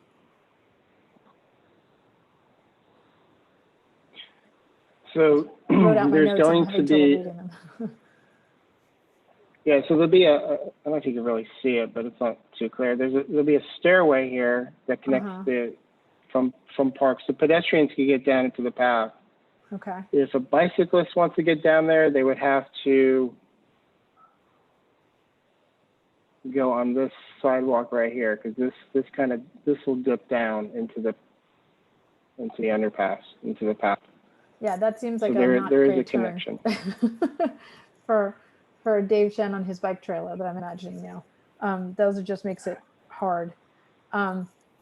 Also a question, so I looked at the Bay Bridge pictures and they have their bike ped path. They have all the pedestrians on one side and then the bikes on another side.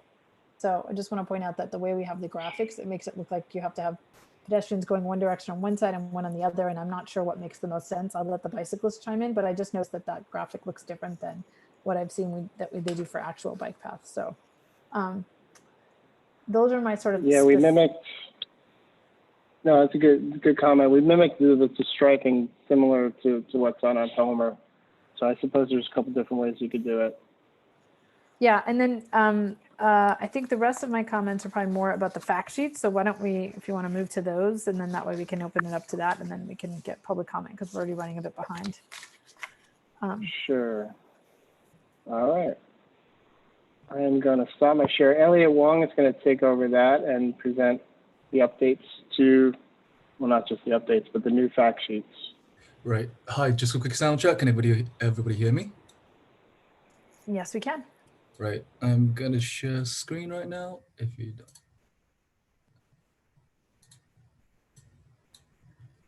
Right. Is this visible to everybody? Yep, we can see it. Right. So this is the new fact sheets that we've come up with in terms of for Meadow and Charleston, and also for Churchill on page 3 and 4. So we essentially took the format that we had for the every other alternative and implemented the design considerations and everything very similar to this case. Now, just to kind of address the elephant in the room, yes, the renderings have not been updated per the new ones. That's because currently our budget doesn't actually allow for the redo of the rework within the animations and the simulations itself. So we've come to, I guess, a consensus with the city to say that we're just going to update the plans for now. Any future budget increases or anything like that, then we can consider any simulation updates. So, and I guess another question that was asked, I think earlier before with the public section was there was very little mention of the Kellogg's undercrossing within the Churchill alternative. And that's because we wanted to just focus in on the actual roadway side of things because the Kellogg has already been covered. But again, we can definitely add those considerations and those elements within this fact sheet as well. That's not a problem.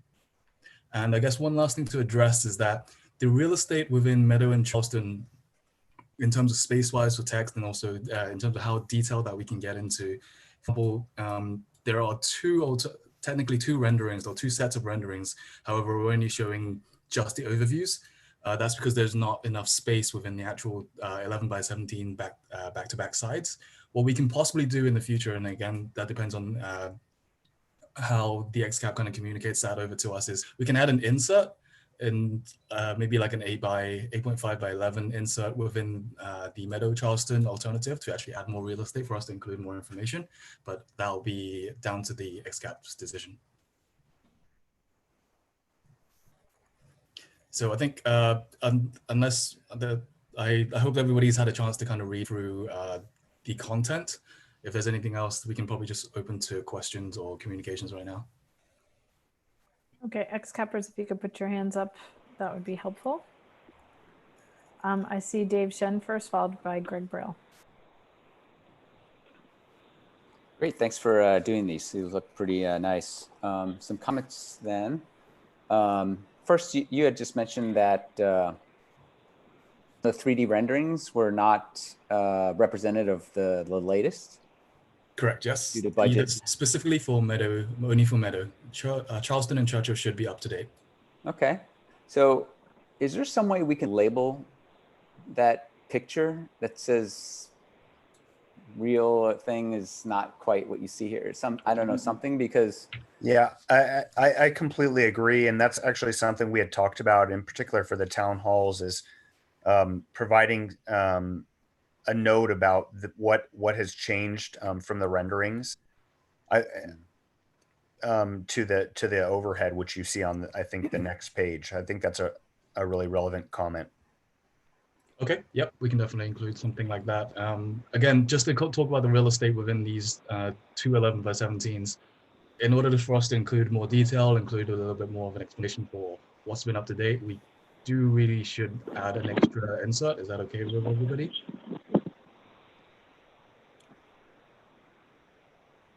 I think you're hearing silent, Elliot, because we are not really in a position to decide how much the city spends. That's sort of a negotiation that happens with staff, and so hard for us to answer. Yeah, no, I'm sorry. I can chime in. I was trying to mute there. Oh, sure. I think the answer is we need to put probably something. I think like a box listing the things that are not included in the rendering, but however are included in plan view, and just a list of the things like the in this one what is this, the bike ped crossing, something like that just lists them. So I'm not sure how we fit it in there. I think we need to take a look at it. I just want to say it's important for us to communicate whatever we need to communicate and not necessarily be limited on what fits on a very specific sheet of paper, especially since this town hall has now moved to virtual town hall, because frankly, nobody's going to be collecting papers. And I don't think people are printing 11 by 17s at home for a virtual town hall during a pandemic. That's just my guess of how folks are going to interact with this fount. So whatever we need to do to get that information out there, we shouldn't be limited by paper sizes and spacing just to make it look pretty. I think we've just got to I think actually for the town halls, we could potentially do like a paper beforehand that kind of introduces the issue of that, and just noting for ex-cappers and attendees that this is an iterative process. So the challenge is that we have to at some point say we're going to put this this down as a rendering, which is essentially like a week's worth of staff work to develop this, and fairly significant cost. So it continues to be iterative through this. In fact, the town halls might lead us to an iteration that improves this further. It's a lot easier for us to update the overhead exhibit than it is the actual renderings. On that note, is it possible to put like versioning on as a footnote down in the bottom so that we know which one we're looking at? Because otherwise you could get an old one and you go like, oh my God, this is happening. It's like, oh, you got to look at V4, right? This got updated. I think we do that through the date on the bottom. Oh, there it is on the lower left. Okay. Everybody, I'm sorry, my internet connection just froze for about 5 minutes. Sorry, I wasn't quitting. Okay. Welcome back. A couple more comments. The Meadow Charleston one says underpass. Could we say underpasses? Because it really isn't one combination. There's actually two separate underpasses here that we're talking about that you're trying to combine into one sheet. Or maybe we should split them apart into the Meadow underpass and the Charleston underpass. Yeah, they look the same, but it's a little bit funny on the wording, that as if they were built into one.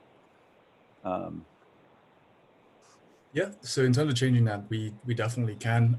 We wanted to keep consistency. For example, for the hybrid option for Meadow and Charleston is technically two hybrids as well, but we still called it as Meadow Charleston hybrid. So I guess this is more of a name sake for the consistency for within all of the fact sheets, but I guess we can definitely change this as adding an ES, sure. Yeah, some of these comments may actually flow back to some of the other fact sheets and something that maybe I wanted to figure out how to bring up with Nadia and Larry about maybe we need to go back to the other fact sheets and make sure everything's still up to date. But anyway.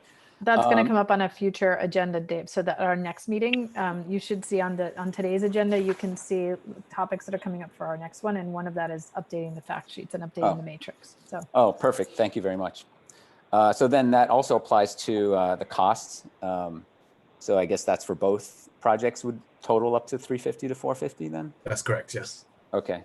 Yeah. And maybe, well, I don't know. It's just, would be clearer, I guess, if you could just say both projects or whatever there. Neighborhood consideration, is eminent domain considered a neighborhood consideration? It would seem like a pretty severe impact to the neighborhood. And it's not mentioned here, but it is mentioned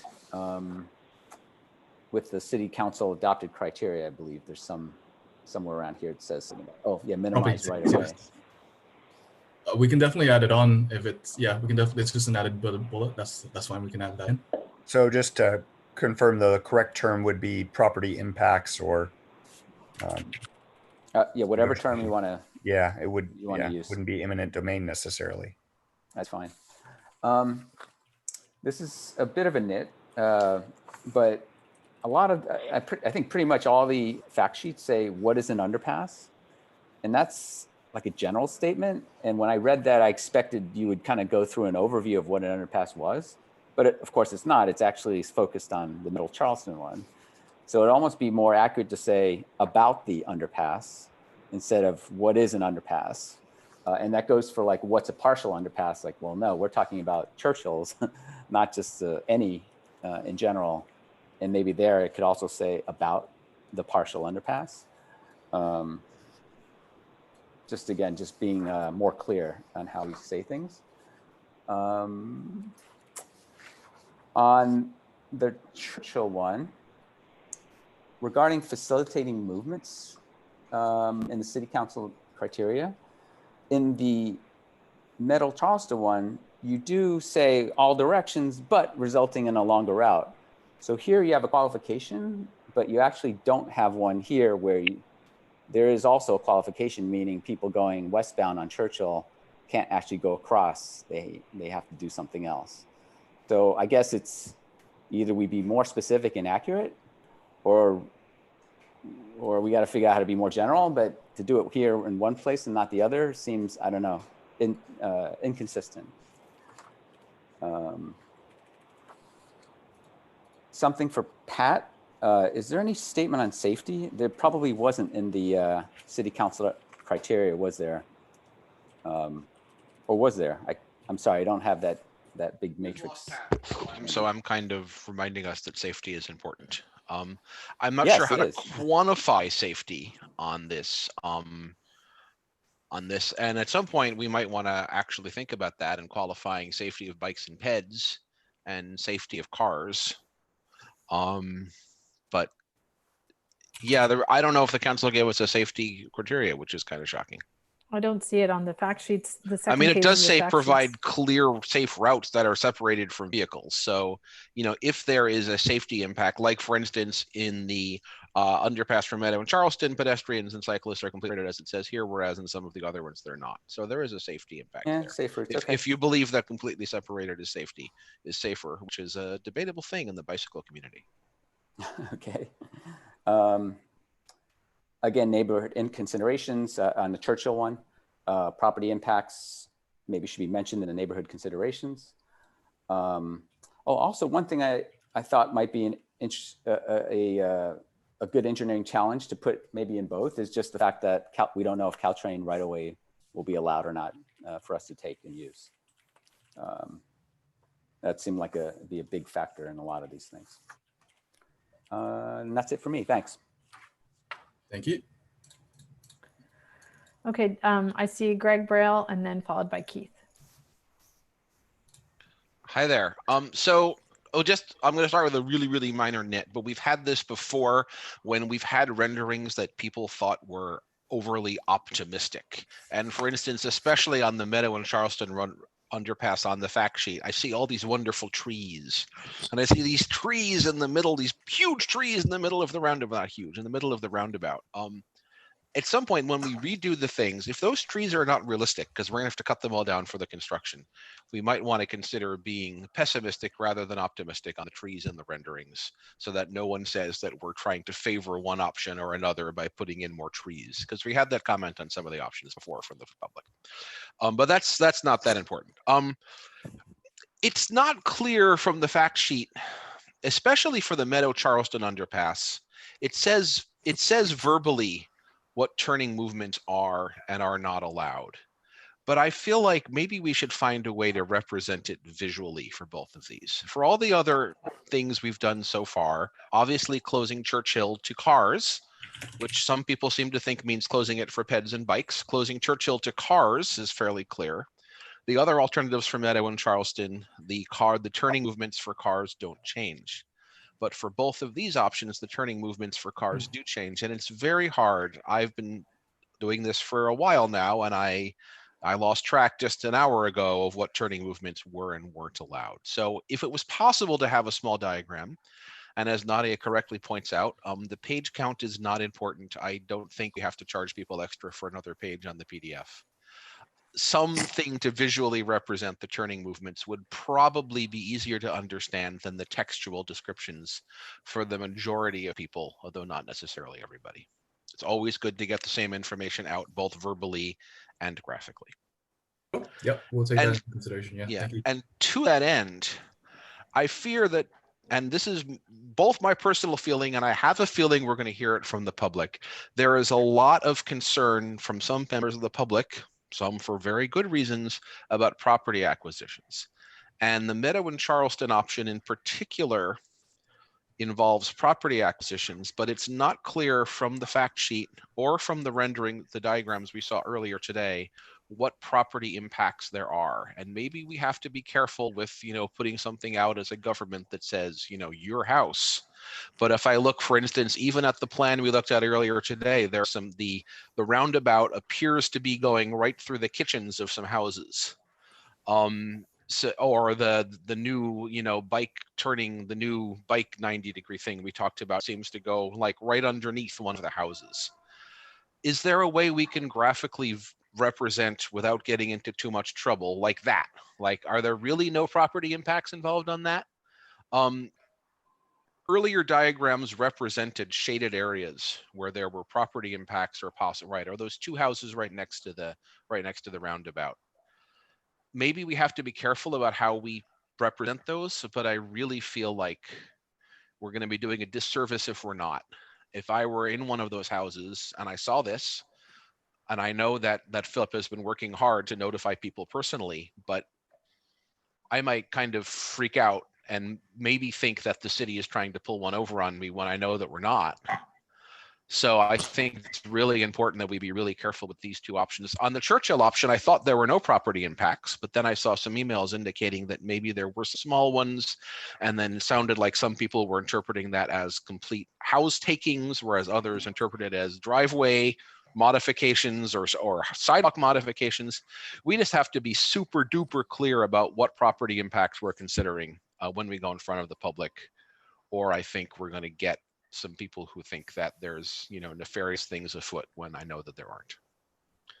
So those are my only 3 comments. Thanks a lot for doing this. These are really helpful, and a lot of I've been waiting to see like the real engineers figure out these options before having an opinion of my own. So it's been really helpful. Not that the rest of you on the XCAP who are engineers aren't real engineers, but you know what I mean. So thanks.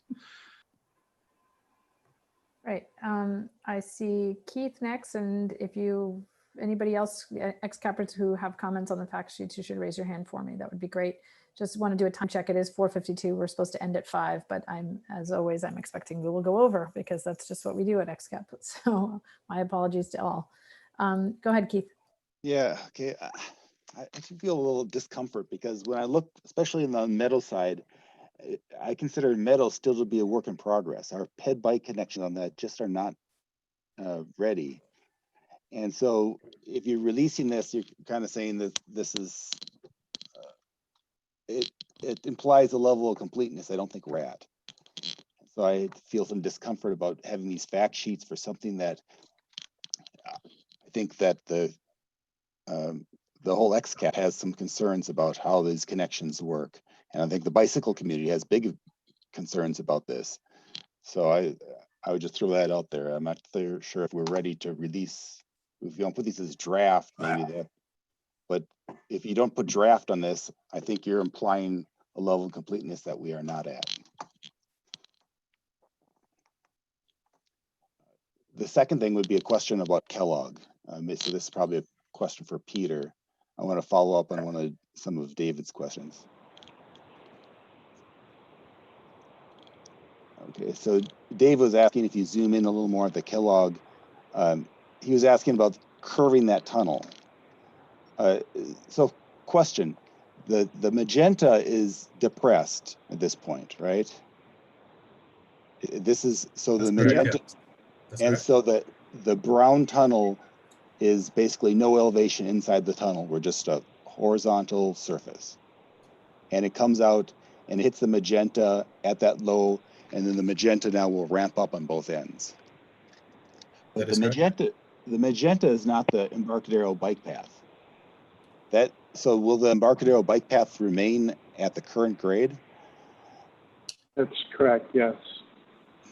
Have we considered, because that, I mean, this isn't very deep in the sense that it's much shallower than a car tunnel. Depressing that whole Embarcadero bike path, and that would allow the corners to be made much more gentle, to allow your big bikes and your bike trailers to make that turn. Right now, that's going to be such a tight corner. Yeah, I think Keith, you or someone else made that comment before. That is, and I think my answer to that was it's definitely doable. You could have the whole Embarcadero bike path come down to match the elevation of the tunnel. Okay. That is, there's nothing keeping us from doing that. Now, anyone who's going on that now has to go down 8 feet and back up 8 feet, but I don't think that's a showstopper. I think it'll be more than 8 feet, but it'll be on the order of about 12 to 15 feet. But yeah, it's, we could have it gradually come down at like a 5% grade. Although I think the lengths of these are based on like 8% grades with 5-foot landings. So we the have lengths plenty of of these distance ramps would there. probably have to come out. There's no reason that we have to really push the grade on that. Yeah. Yeah, there's room to come out. And now the further tunnel north-south. itself, the brown tunnel, does that have to be parallel as it goes under there? Could we make a funnel and make it wider?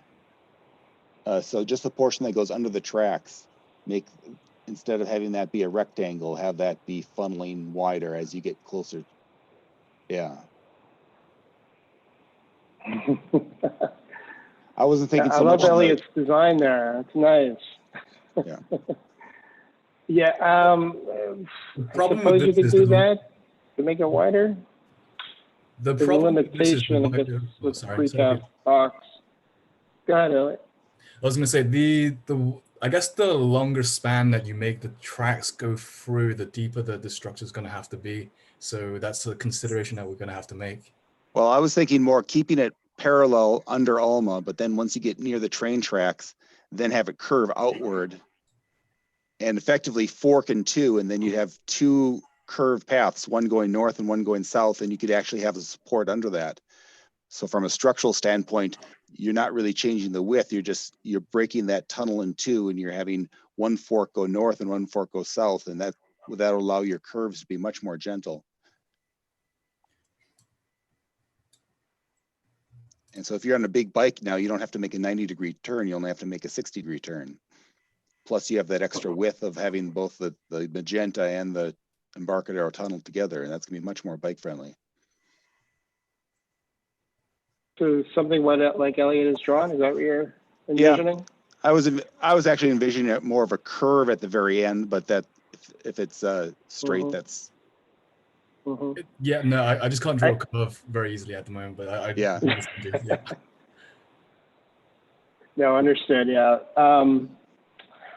I'd say my comment to that is physically possible. But what makes that challenging now is that you can't drop in like a precast box structure.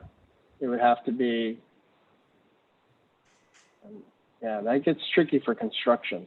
And we got to ideally get in and out of that rail corridor like over like a 3 or 4 day weekend. Yeah. So I don't know I can't really give you an answer on that because that would require some further investigation. Could you do 2 precasts and then join them? Yeah, that's what I was kind of thinking too. Yeah, but then the joints where you connect them maybe get tricky. I don't really know. Maybe it is possible. Like I said, we could maybe look into that further. Something like that may be doable. Oh, that'd be good. Thank you. The only thing I'm worried about is if you're riding southbound on the Embarcadero bike path and now you want to make a left into the Kellogg Tunnel, are you making it into the left part of the fork, and you're coming in head on with those other ones? No, at least the way I envision it, that each of these forks would be 2-way. You're just splitting it and to allow a Then you got to make it really wide to be able to allow for. Yeah. Right. Yeah. It would have to get laid out carefully to see if that would work. Yeah. Good point. And you'd go from a very wide under tunnel to a very skinny exit on the Kellogg side. which is a problem as people, as Dave described, you get one of those things where the bike's slow and they put the foot down and it gets, crowded all of a sudden. So that's the concern. But Yeah. I hear what you're trying to do. But at least on this end, when it was showing the 90-degree turn, that's just kind of a showstopper for big bikes. So anyway, chew on that. Let's see if we can come up with a better solution than the 90-degree turn.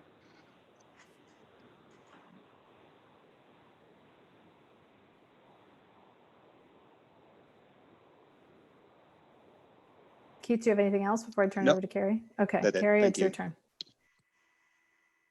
A lot of my questions were asked. The thing that I was noticing on these fact sheets is that sometimes the orientation on the plan view is different than the plan views that we discuss.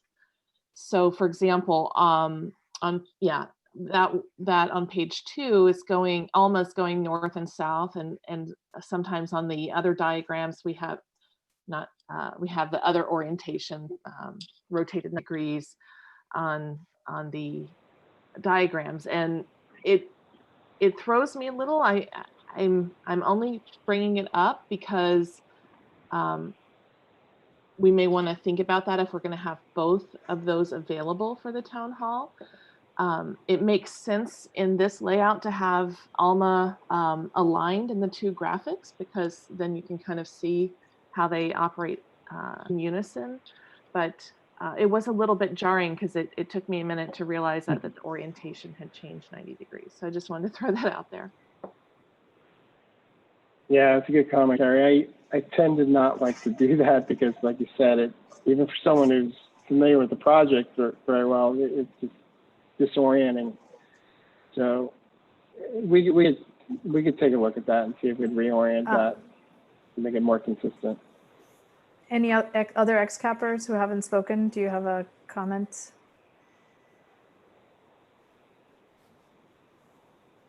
Nope, don't see. Larry, did you have something? No? Okay. I have a few comments. So on the first page, just echoing Greg's concern about the trees, except I see trees in the Caltrain right-of-way in the top picture, which, yeah, let's see if we can get to it. See in the top right corner? I don't believe those trees are going to be there anymore. I see trees of green. I just yes, exactly. So I don't think those, I think if we're being tree sensitive, and we should be, then those probably would go out. I did notice that there isn't any sort of verbiage in the description of the Meadow Charleston underpasses as to the potential benefits, meaning they're not explaining that the bikes and the peds no longer have any interface with Alma, and that is sort of a feature, if you will, of this design. It also doesn't explain the fact that you would no longer, the waiting for the train isn't really happening anymore, and so traffic can flow at a more regular pace. That was something that I remember that Gary had kind of explained, right? And so I don't know how to capture that in a way that's not necessarily a value judgment, but just explaining from at least the bike pedestrian thing that there isn't an interface with Alma, and that makes it perhaps a better type of crossing. I think would be helpful to put in verbiage and somehow. If I don't have specific verbiage. So what you're saying is specifically call out the city, such streets that because right now we have the pedestrian and cyclists are completely separated from trains and vehicular traffic. Oh, okay, it's in that section. I was looking for it in the what is an underpass sort of section. So I see what you're saying, is that it's called out in the okay. Criteria. But yeah, we can include a sentence or two up in the yeah, something to, just because otherwise it's a whole lot of reading until you get to the why on earth would anyone suggest this thing, right? And so whatever it takes to be able to explain how this developed, I think is also helpful. Okay. Like my colleagues, I'm concerned, so a double-edged sword here on discussing property impacts and what that does to getting people very alarmed. But at the same time, any kind of graphics, it needs to explain that there are sort of property impacts. So I just want to note that I would agree that that's a concern, but something that needs to be described. The other thing is we use the word will. So on page 2, for example, looking at the council criteria, the last one, construction will require extended lane reductions at Alma Street. Closure of all intersection roads during construction is expected. It doesn't say how long it's expected for. So is it all 4 years that it's going to be closed? Is it some portion of the 4 years? So I think we need to choose the words carefully there to really reflect the type of impacts. I would also say that there was an entire discussion that we had with the team about, the designs as presented uses the very conservative assumption that we're going to have to do shoe fly tracks. And if and when we are able to have more in-depth discussions with Caltrain, there's a potential to discuss other alternate engineering methods. And so it's more like a could, because if you used other engineering methods, you might be able to not have closures for that long, for example, the jacked box. So I just want to call out that the way that that is labeled makes it, it also depends on what type of construction method. So maybe if we could have an also in there, I think that would be helpful. So just not to go into a construction discussion right now, but just to mention, if we are using alternative methods such as the jack box, there is a length of Meadow and Charleston that, or any cross street that would need to be excavated. During that time, there won't be any through movement. For example, if you're doing the jack box here, you have to excavate all the way down for us to fit the box and slide it in. At that location, the entire Meadow and Charleston would still be closed due to that excavation. But so I guess the question is it closed for 4 years? Because that's what I'm reading. Sure. Right. And so I just don't know how to qualify it enough to be able to say, look, it does depend on methods. And it also depends on, and it could vary. It's not necessarily it's solidly closed for 4 years and then magically opens one day. Right. And however we need to express that. That's what I was trying to get at. Gotcha. Okay. Then on the Churchill, because folks could also get rerouted, that sort of thing. So on the Churchill one, I don't think the renderings, the images used match the updated renderings that you do have for Churchill. So the very first one on the document at the top left doesn't show the bike ped bridge on the west side of the tracks. I think it currently does. It's just it's very small. Oh, it's very small. Hard to Okay. see. It's very Really hard to see. Okay. And then on the bottom right one, that one, I don't see the bike ped bridge there, or at least I don't see how or I see the bike ped bridge there, but how is the movement from it looks like there's a wall there. I think it's supposed to be sidewalk, but it looks like a wall. So a little further down in the image. Yeah, on Mariposa, that sidewalk color almost looks like wall color, right? So for a second, I thought it was that there was a wall there. So it makes like it was initially, remember? So doing something to make, maybe having the green continue onto the road a little bit so that right where it meets the sidewalk, right? I wonder if we could make that more gray color or something. If we made it all gray. Yeah. Something that just, because otherwise, and because, without zooming in the way you just did, it's really hard to see. Yeah, I see that wall for the yard is the same color, which I think is what's making it confusing, because you have that wall there. It's right. The same, and then it's almost the same color. Yeah. So just something that it helps indicate that whole Yep. thing would be useful. Yep. Then let's see. I think it would Actually, yeah, go ahead. I was going to say one thing real quick, Nadia. Ellie, can you zoom into that area again? At Mariposa? Not sure why our modeler put even a wall right there. I don't even think a wall is needed right there. Right. So that was another question. Yeah. I think that's why I was confused by that whole thing, because it didn't match the discussion we had. And so. Yeah. We'll fix that. I mean, there is a bit of an elevation change, I think, there, because the road has already started to down, but I don't know how tall that wall is. Well, the path will start to climb up slightly, paralleling Churchill as it gets over the bridge, as it goes over the bridge, but it's not climbing that much. And there's definitely a wall not needed at Mariposa. That's a mistake. I didn't even notice that. Yeah. Thanks, sir.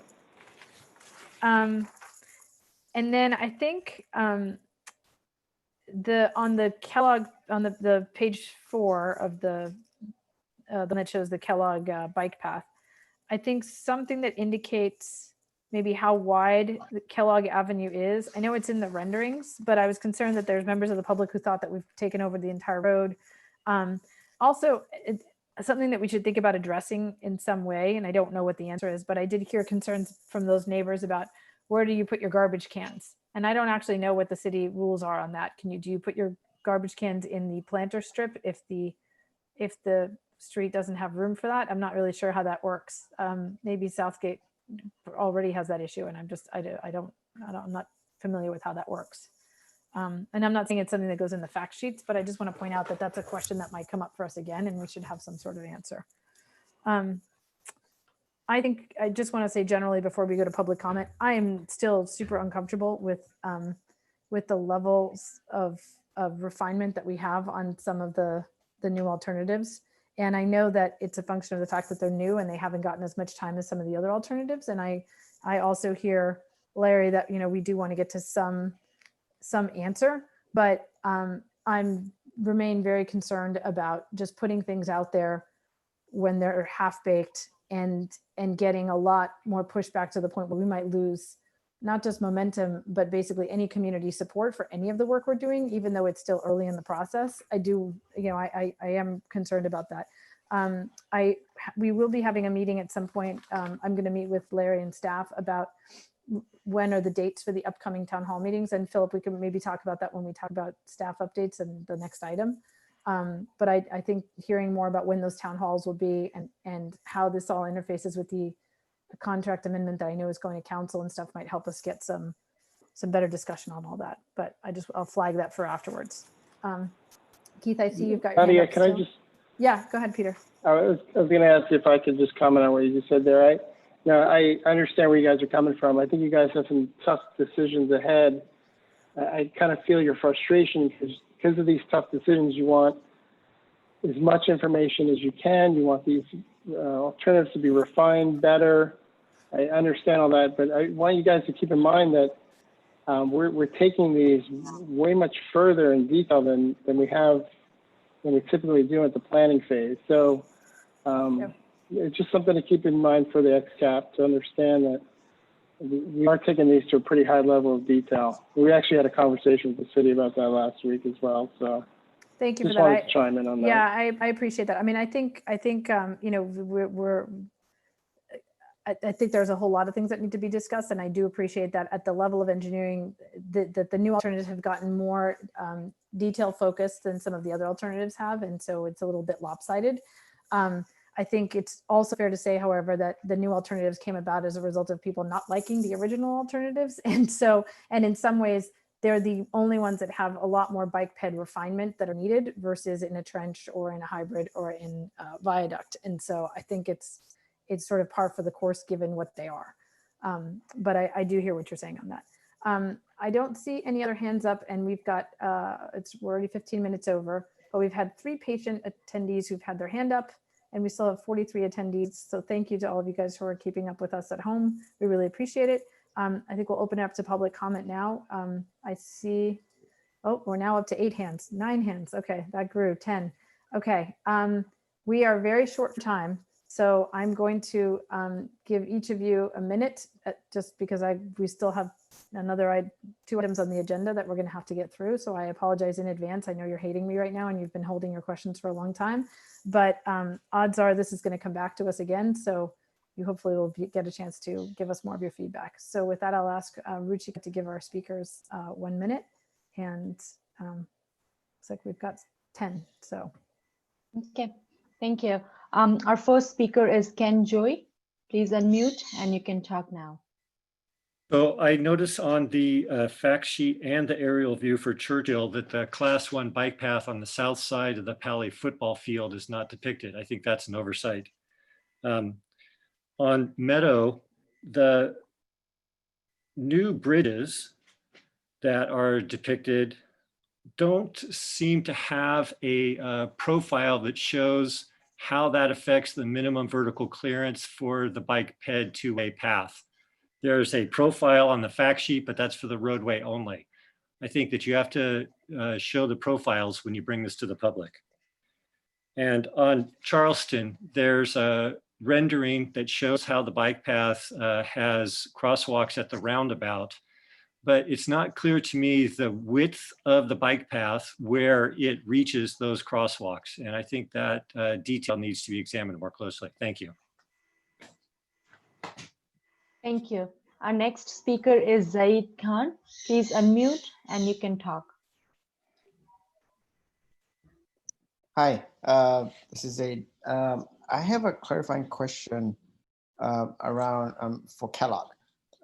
So are there two options for that underpass, or one? Mainly, like, is there an underpass option for Kellogg and another one for Churchill? Because I got an email with some information.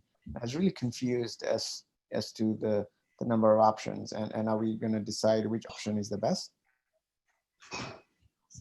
Said, we don't usually answer public comment questions right now, but I'll see if one of the consultants can answer you when public comment is finished, so you can be pointed in the right direction, or you can feel free to send us an email. But thank you.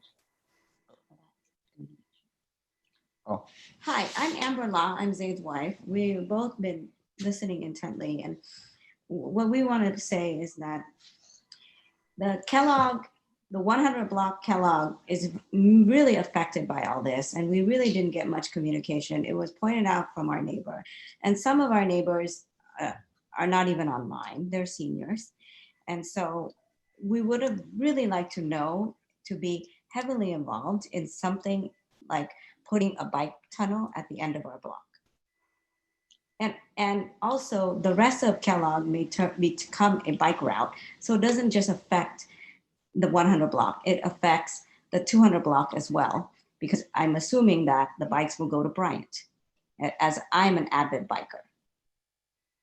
Can you please speak to that? Again, we're not going to answer questions. I'll have the consultants do it at the end, but thank you. Thank you. Our next speaker is Roland. Please unmute and you can begin talking now. Thank you. And very briefly, as you may recall, 6 months ago, we were talking about tunnels, and we put another tunnel alternative, which was neither one of two ATOMs, which, as you correctly decided, were not viable. And to recap, that solution was designed specifically to be built entirely within the Caltrain right-of-way and eliminate any kind of property acquisitions. If you want to revisit this, I suggest that you visit the San Francisco County Transit Authority, SFCTA website, go to Do Business With Us, and then go and look at the Pennsylvania Avenue RFP. And you'll see project initiation contract for 1 mile extension, $1 million, 1 year. And this is where you want to go. That's a good place to start. And I forgot to mention, we do have a new video, which is the final version, but we haven't shared it with you yet because you basically have lost interest in that alternative. Thank you. Our next speaker is David Kay. Please unmute yourself and you can talk now. I'm still with you. Been a long day today. A couple things. The real elephant in the room, it still seems to me, is whether it's the directions of the council or advice from XCAP, is the whole issue of property acquisitions. You've tied yourselves in knots, I think, with the options you've been able to look at and try and make them work. And that's part of why I said sometimes you need to step back, pause a little bit and say, where are we? Where is this going? What's this going to look like in 100 years from now? Secondly, common sense says that with some of these options, and particularly the one with Meadow, even though currently it doesn't have too much traffic, I hope the traffic studies, the predictive traffic studies have looked at what some of these things do, because they're going to push a lot of traffic onto neighborhood streets. Thank you. Our next speaker is Karen Kalinske. Please unmute and you can talk now. Hi, I live on Meadow and I've been attending these meetings and I've been learning a lot, especially appreciating all that XCAP does. I'd like to speak to Nadia's question that perhaps a smaller roundabout on Meadow could help with the problem of limited turning movements between Meadow and Alma. And my question is, wouldn't a smaller roundabout have to be like the one that's down at Meadow and Ross Road, which has cars and bikes merging into a single lane? And as a cyclist, I don't feel very safe with a roundabout that has bikes and cars merging. So that was my comment on that. I very much appreciate consensus, but I have my doubts about with all the competing criteria, whether we can reach community consensus on these issues. I hope so. Thank you. Thank you. Our next speaker is Patrice Bonnell. Please unmute and you can talk. I talked. Hello, this is Michael Wessel. First of all, thanks for understanding that every official recommendation that the committee, and thanks for the hard work, will be making to the City Council should clearly indicate all property impacts. So this is about the Charleston roundabout. We are the house at Mumford, East Charleston, so we would be affected. Unfortunately, the 3D renderings we received do not clearly show yet the impact that the roundabout would have on the Mumford and Charleston intersection houses, which are a couple houses there. So we would like for a more realistic rendering. Is that going to be partial or full takes, for the front yard in order to accommodate the crosswalk at the end? Also, we would like to understand why Eli needs to be closed for a right turn going northbound on Alma. It seems that would force a lot more traffic onto the roundabouts because people would be turning right there. But currently you can make a right turn on Eli and go towards Middlefield. Thank you. Our next speaker is Drew. Please unmute and you can begin to talk now. Hello. So I appreciate all the work that's been done, these renderings, and just the whole work on this journey. It's been great to see and follow. Following just a little bit on this Kellogg bike ped under to Palo, I think the way the conversation was going, it's onto something with the flare out. I just, from Middle Avenue and Menlo Park, talking to the engineers about that, was the size of the box. And one thing is just the last box, the last precast box, instead of changing everything under the tracks, just the last box, maybe that box is a flared box or a wider span, but the rest isn't under the track. So it's just kind of merging that. I love the idea of potentially taking the whole path down, so no slope. And just a great job. All in all, just getting here. A lot of challenges, but great job, effort. Thank you. Thank you. Our next speaker is Elizabeth Alexis. Please unmute and you can begin talking now. Hi, folks. I am not going to spend my time giving detailed feedback. I have a lot of suggestions, which I will give offline. I think I want to talk about process. And I mean, my first thing is that on Meadow, I really strongly would urge you to pull the sheets on it. I think they're misleading. I think it's not close enough. And I think for all the engineers in the room, it's easy for you to understand, oh, well, this is sort of optional. You could change that, or you could tweak this. But that's not what's happening with my neighbors who are calling me and, oh, well, this would be terrible for bicycles, or this would happen, or this would be there, or we couldn't do that. And it's causing people to oppose something before it's even been developed. And I think it's counterproductive to where we're getting. I'm having questions about the whole process. I think, is it worthwhile stepping back and sort of, I think there's some work we need to do within the city about bikes, about requirements. I think this process has highlighted that, but I'm not sure that, spending more money on drawings right now is the right answer. Thank you. Our next speaker is Khurshid Gandhi. Please unmute and you can begin talking now. Hello, this is Khurshid Gandhi, and I thank you for all your work over these many years on this. I've kind of tried to stay abreast a little bit. I have several concerns about what I heard today. I like the fact that everybody's so concerned about bikes and bike pads. I would really appreciate if you would let us know what the elevations are on these bike ped bridges. Not all bikers are young people who can easily go up grades and down grades. If I understood Tony right, I think we should take whatever actions we can to lower the grades for bikes and peds. It would make it much easier for the littler kids and the older generation to use bike ped paths. The second thing is I live on Meadow, and I really am very unhappy about only 3 out of the 8 turnings. I like to support Grocery Outlet, my local store. I buy a lot from there. I need a car. I'm still unsure of how many miles I'd have to go to get there and back, which would normally be less than a quarter mile. if not a roundabout, at least think of a left turn pocket on East Meadow so we can go down and make a quick turn and get back going northbound on Alma. I think I'm out of time, but please think about this deeply. It's a 100-year project. Just because you think we can't do better, we should not have to settle for West Meadow being kind of treated like stepchildren of the project. Thank you.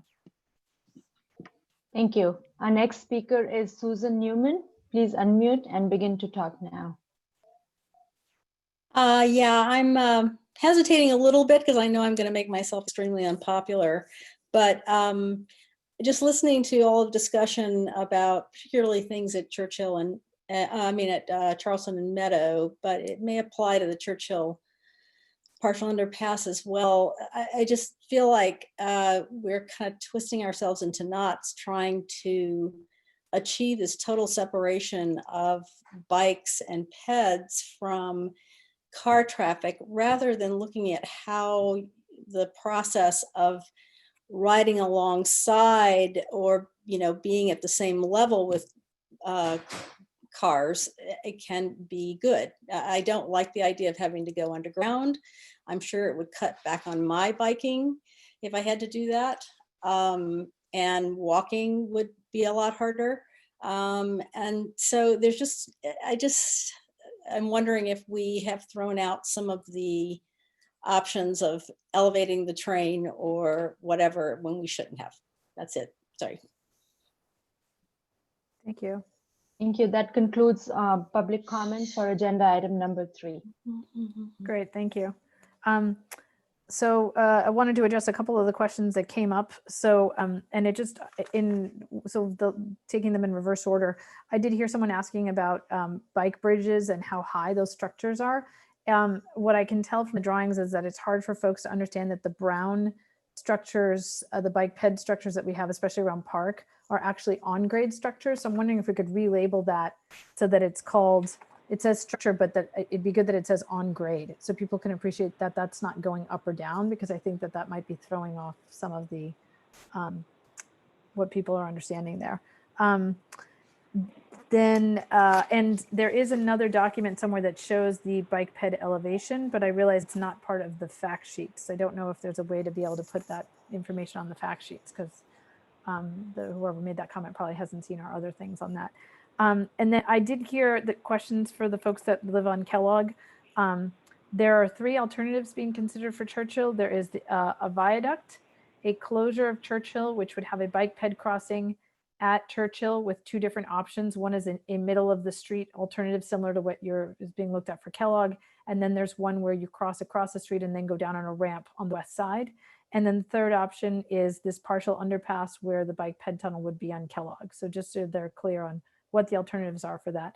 The second thing is that the boundary of the bike tunnel emerging is still Emerson Street. Maybe the bikes would be coming on Bryant, but basically eventually on Emerson Street, they'd move into the middle of the street. And I'd ask Philip or Peter, if I got any of those incorrect, could you just chime in and make sure that I didn't say something dumb? No, that sounded good.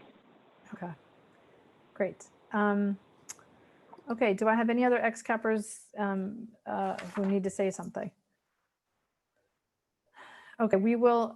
We do have the agenda is for them to come back with us with updated fact sheets. So it looks like there's a lot of tweaks to this, and I'll have to talk to staff about what that looks like.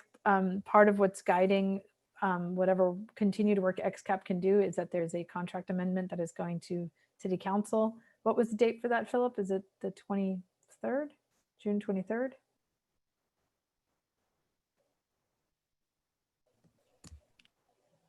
Yes, it is July 20th. Sorry, my mute wasn't coming off. Yes, 23rd. No worries. Okay, great. So, for those wondering, why we're not updating certain things, we're sort of waiting for what the decision of City Council is then. And thank you, Ripon, for chiming in when he struggled with his mute button. Okay, I think with that, we can move to item number 4, which is XCAP member updates and working group updates. I have 10 minutes on the agenda. I had started the process, but did not get all the way through in talking to XCAP members about their schedules going forward. I am due to meet with staff again in time to plan out our agenda for the July 1st meeting.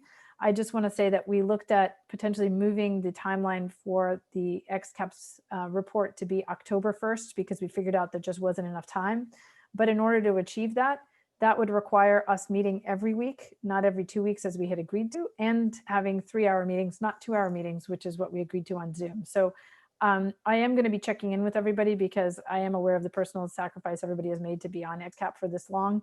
And, you know, it's extra hard now doing this via Zoom. You know, in some ways it seems more organized. In other ways, it's very difficult to not just be able to point at a map with our finger. And so I just wanted to acknowledge that that's a discussion that we're going to be having. I did hear some concerns about making sure that we were getting updated fact sheets coming back and an updated matrix that is scheduled to be coming back, as well as the update to the noise and vibration report. So I just wanted to make sure that XCAPers know that that is supposed to come forward. And then we were able to confirm that Caltrain can come on July 8th to come and speak to us. So part of what I need to work through with staff is to figure out whether we're going to have a July 1st meeting or we're going to have all of it on July 8th. So stay tuned. We will update you, or Sarah will update you once we know what that is, what that schedule looks like. Are there any XCAPers who wanted to talk about, you know, have you had neighborhood conversations? How is if you've been working on writing a section of the report that you were previously given, how is that going? Or if it's not going, tell me that it's not going and let me know so we can sort of plan accordingly. But I'd love to hear from you. I'm especially interested in hearing, are you able to, you know, are your neighbors and folks able to focus on this given what's happening? If there's anybody who's got any feedback on that, I'm curious how that's going. If you've got something to say, just put your hand up for me so I can see. Nobody? Everybody's section's already written and your neighbors are super happy and all engaged and will be going to the town hall every day for all 3 weeks. I see Tony giving me a big thumbs up. I also see really big smiles. So I'm wondering if I'm on just track. for what someone mentioned earlier, we don't all live next to the tracks. And my neighbors don't live next to the tracks. It's hard to get them engaged other than to have them say, I don't know why we need to do that. And that's a lot of money. And that's been a challenge all the time. I will also say on a side note that Pat Lau has left the committee, but she left us with an excellent report on rail corridor safety emitters, which we're going to be incorporating. I think it might be too long to incorporate the whole thing except as an appendix, but Nadia and I will work out how to incorporate what she's written into our final report regardless, because even though we talk a lot about car momentum and what way the cars are going to have to go, safety is to me the primary reason why we need to keep this process going so that when there is a possibility of getting funding to do it, we can do it, because the safety issues don't go away. I guess if Caltrain stopped running, they would go away. But you know, someone was killed on the tracks in Menlo Park or Redwood City, I forget, with just last week. So things continue to be dangerous. Yeah, thank you for acknowledging Pat Lau's work. I did want to say that Megan, before she left, also left me a lengthy section that I will be going through with Carrie and Adina, who are on the team working on that, so that we can include that in our writing. So that was super helpful, and kudos to her. Anybody else want to speak up? How are you feeling about this process?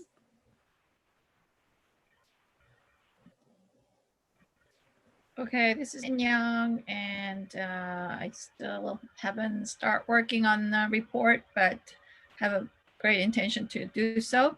And in terms of neighborhood, I think they are excited about the polls going up. But at the same time, they have very deep concern about partial underpass, how it's going to impact them, and people get nervous about that decision. So that's a general snapshot. Great, thank you. Tony, I saw your hand go up. No, I don't need to speak. Okay. All right, Keith, go ahead. Just when Phil and Larry had some discussion earlier, give my 2 cents. I do wonder when this is going to be built and what will change between then and now. And so I do question how much polishing and how many bows we want to put on this package. And Eureka mentioned something about making this a what we learned document. And I think that's probably more appropriate than a full-fledged recommendation, just because things change and our recommendation might be aged by the time this is eventually built. So I think keeping the big picture and really documenting the trade-offs, and if we were going to do this, what more analysis would we want to see, and what shortcomings do we see? I think that would be very valuable going forward. Thank you, Keith. Philip, did you want to say anything about the timing of the town halls? Did you have anything to add? Yeah, actually, and I just want to follow up. That was Keith that just talked, right? Yes. Keith, I just want to follow up and say I think that's a really worthwhile consideration, especially in light of some of the potential challenges that Caltrain is faced with. So, anyways, yeah, moving to the town halls, we actually just met. Goodness, was that today, Rippin? I think it was today. It was 11 today. We actually just met to work on developing the town halls with AECOM, and was a very exciting meeting, kind of seeing some of the things that we can do even in more in depth than we saw. And Elliot did a lot of the driving there and walking us through stuff. But it's very unlikely that we're going to be able to have this occur in July. And in fact, it was somewhat suggested that we might want to delay until August, mid-August, due to the fact that we might see a lot of parents that are getting a final chance to get out of town in those first couple of weeks of August before school starts back up, and they end up being in that I guess undetermined state of education next year, which I'm going to be grappling with as well. Potentially, a split school day where maybe there's a Monday, Wednesday, and a Tuesday, Thursday cohort, or potentially an AM, PM cohort, or something else. So, those of us that have kids in primary schools are going to be grappling with that, and actually potentially everybody's going to be grappling with some challenges. So our marketing and team is really suggesting that we go with the town halls in initiating in mid-August. Yeah. So that's the update. Well, so I don't know how to agenda. Oh, yeah, go ahead, Larry. Well, a couple of things. If we have to put the town halls back to mid-August, fine. I've always found, though, that the idea that we shouldn't do things over the summer is vastly exaggerated. Mostly people are here, and yes, you're never going to get everybody involved, but be that as it may, I think sometimes putting things off till after the supposed vacations are over, particularly this year, is an excuse. Not a good reason, but I can live with that. I wanted to point out when Nadia said that we'll be meeting every week, she didn't mean we're going to be meeting every week between now and October 1st, whatever our final date is. It was just that during our decision-making process. So which would be maybe, I don't remember the precise number, but. Well, but actually, Larry, the calendar that we've got July 1st, the 8th, and the 15th, and essentially we'd go full bore. The only break we would get is we'd give ourselves a break between deliberating Churchill and then switching to Meadow Charleston. And the only other break we were going to have is while the town halls were happening, but now if they're not happening until August, then are we deliberating before the town halls or after? No, I think we've committed ourselves to saying that it would be very bad politically for us to make decisions before the town hall, so that you're putting things, that's delaying our whole schedule. So there'll be a lot more gaps between our 1 week meetings. And I really urge staff to reconsider putting it back that far, because it really is going to delay our schedule. And there's another concern about delaying our report further into the fall, and that is you're going to have new council members. You have at least one new council member, as many as 3 or 4 new council members. And of course, new ones are going to have to get up to speed. And so you're delaying things even further into 2021 than you would be if you're dealing with the present council members, who I think by and large are up to speed. And one of them might be from the XCAP, if I understand correctly, which would make things even more complicated. No. I didn't want to be political, but that's fine, Greg. And if we do, would Carrie be able to remain on in the group if she gets elected? No. Guys, I'm not a lawyer, but I would suggest this is probably not appropriate for the public meeting. If you have questions, we can talk about it I offline. can assure you that no council member may serve on an advisory committee to the council for obvious reasons. You're advising yourself. Yeah, what I would like to agendize, though, I think at our upcoming meeting then is having a discussion if a majority of the XCAP. So what my main fears are is that this has been going on for a long time. It sounds like it's going to go even slower than we thought. I am sensitive to XCAPers' personal schedules and their commitment, to go on, way past August if that's how this trends. And if there is concerns that we're going to bleed into an election season as well.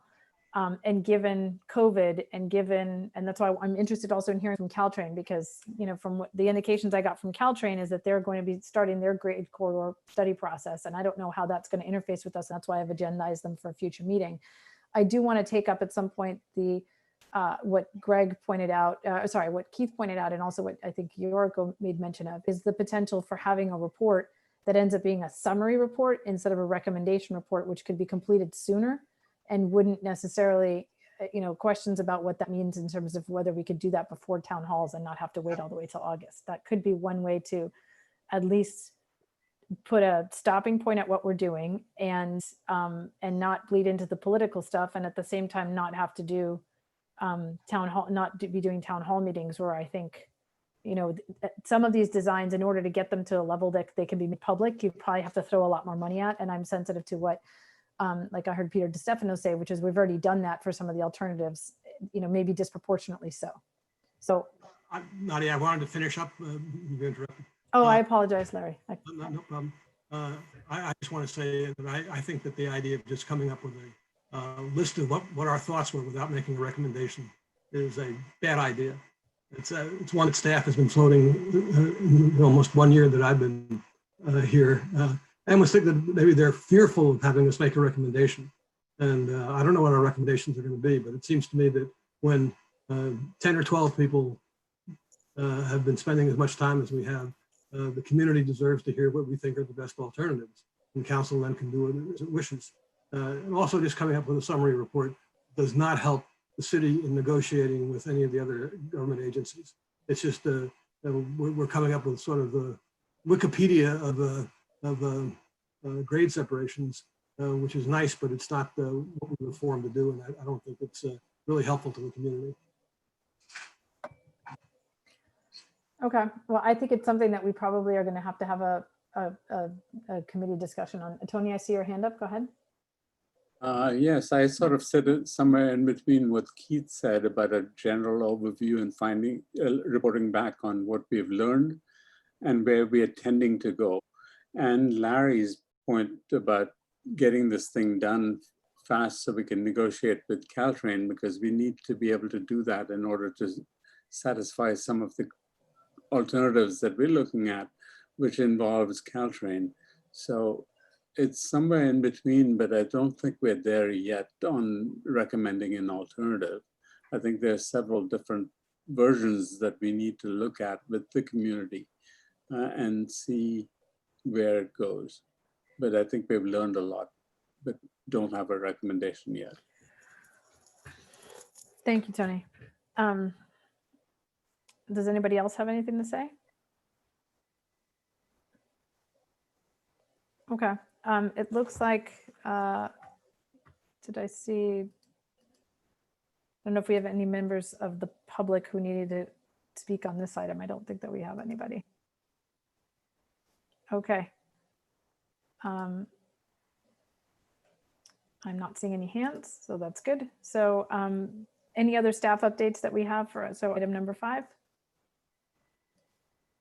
Yeah, so I guess just to follow up on that, and I don't want to tell the XCAP what their report should read. I think you have a lot of options for what your final result could look like, and it could be as focused as saying this is the one alternative we're making, or these are the different criteria we considered, and these are this is how we evaluated the different ones, and maybe a ranking, or it could be that you say under this certain circumstances with the information that we had, this is the alternative with this criteria that we're recommending. And you could even do like ranked choice or different alternatives. So I'm just providing some alternatives, and I'm not saying those are necessarily the only ones, but I think that's probably what the XCAP should be considering is maybe not just something so black and white as this is our one alternative that we're recommending at this location. But potentially it's really clear, and maybe it is really easy to say this is the one alternative that is being recommended. But the reason that I say this, and this I guess lends greatly to the staff update, is the issues that are going on at Caltrain are probably going to become more focused, and we'll probably get more information, hopefully from Sebastian or from somebody at Caltrain that comes to talk at our, I believe Nadia said, our July 8th meeting. Because frankly, Caltrain is in a financial situation, and we don't know what the outcome of that financial situation is, but it will likely have at least some kind of short-term impacts to Caltrain service. I've had a very, very brief discussion with Sebastian, but frankly, it might speed up the electrification process. So it doesn't mean that, I think Larry said this earlier, somebody said this, but this is a 100-year project. And so there might be a blip on the radar where Caltrain maybe reduces or completely suspends service due to financial impacts. So I just want to make XCAP aware of that, but I don't think that necessarily means that this process shouldn't keep moving forward. And as was mentioned earlier, I do think that we need to get this project to a point where we can start looking for other funding. And certainly Caltrain's not going to have other funding to help us out. So they're going to probably be asking for funding to move process forward. But I do think there will be other funding opportunities that we should be trying to track down. And Tony, I see your hand up.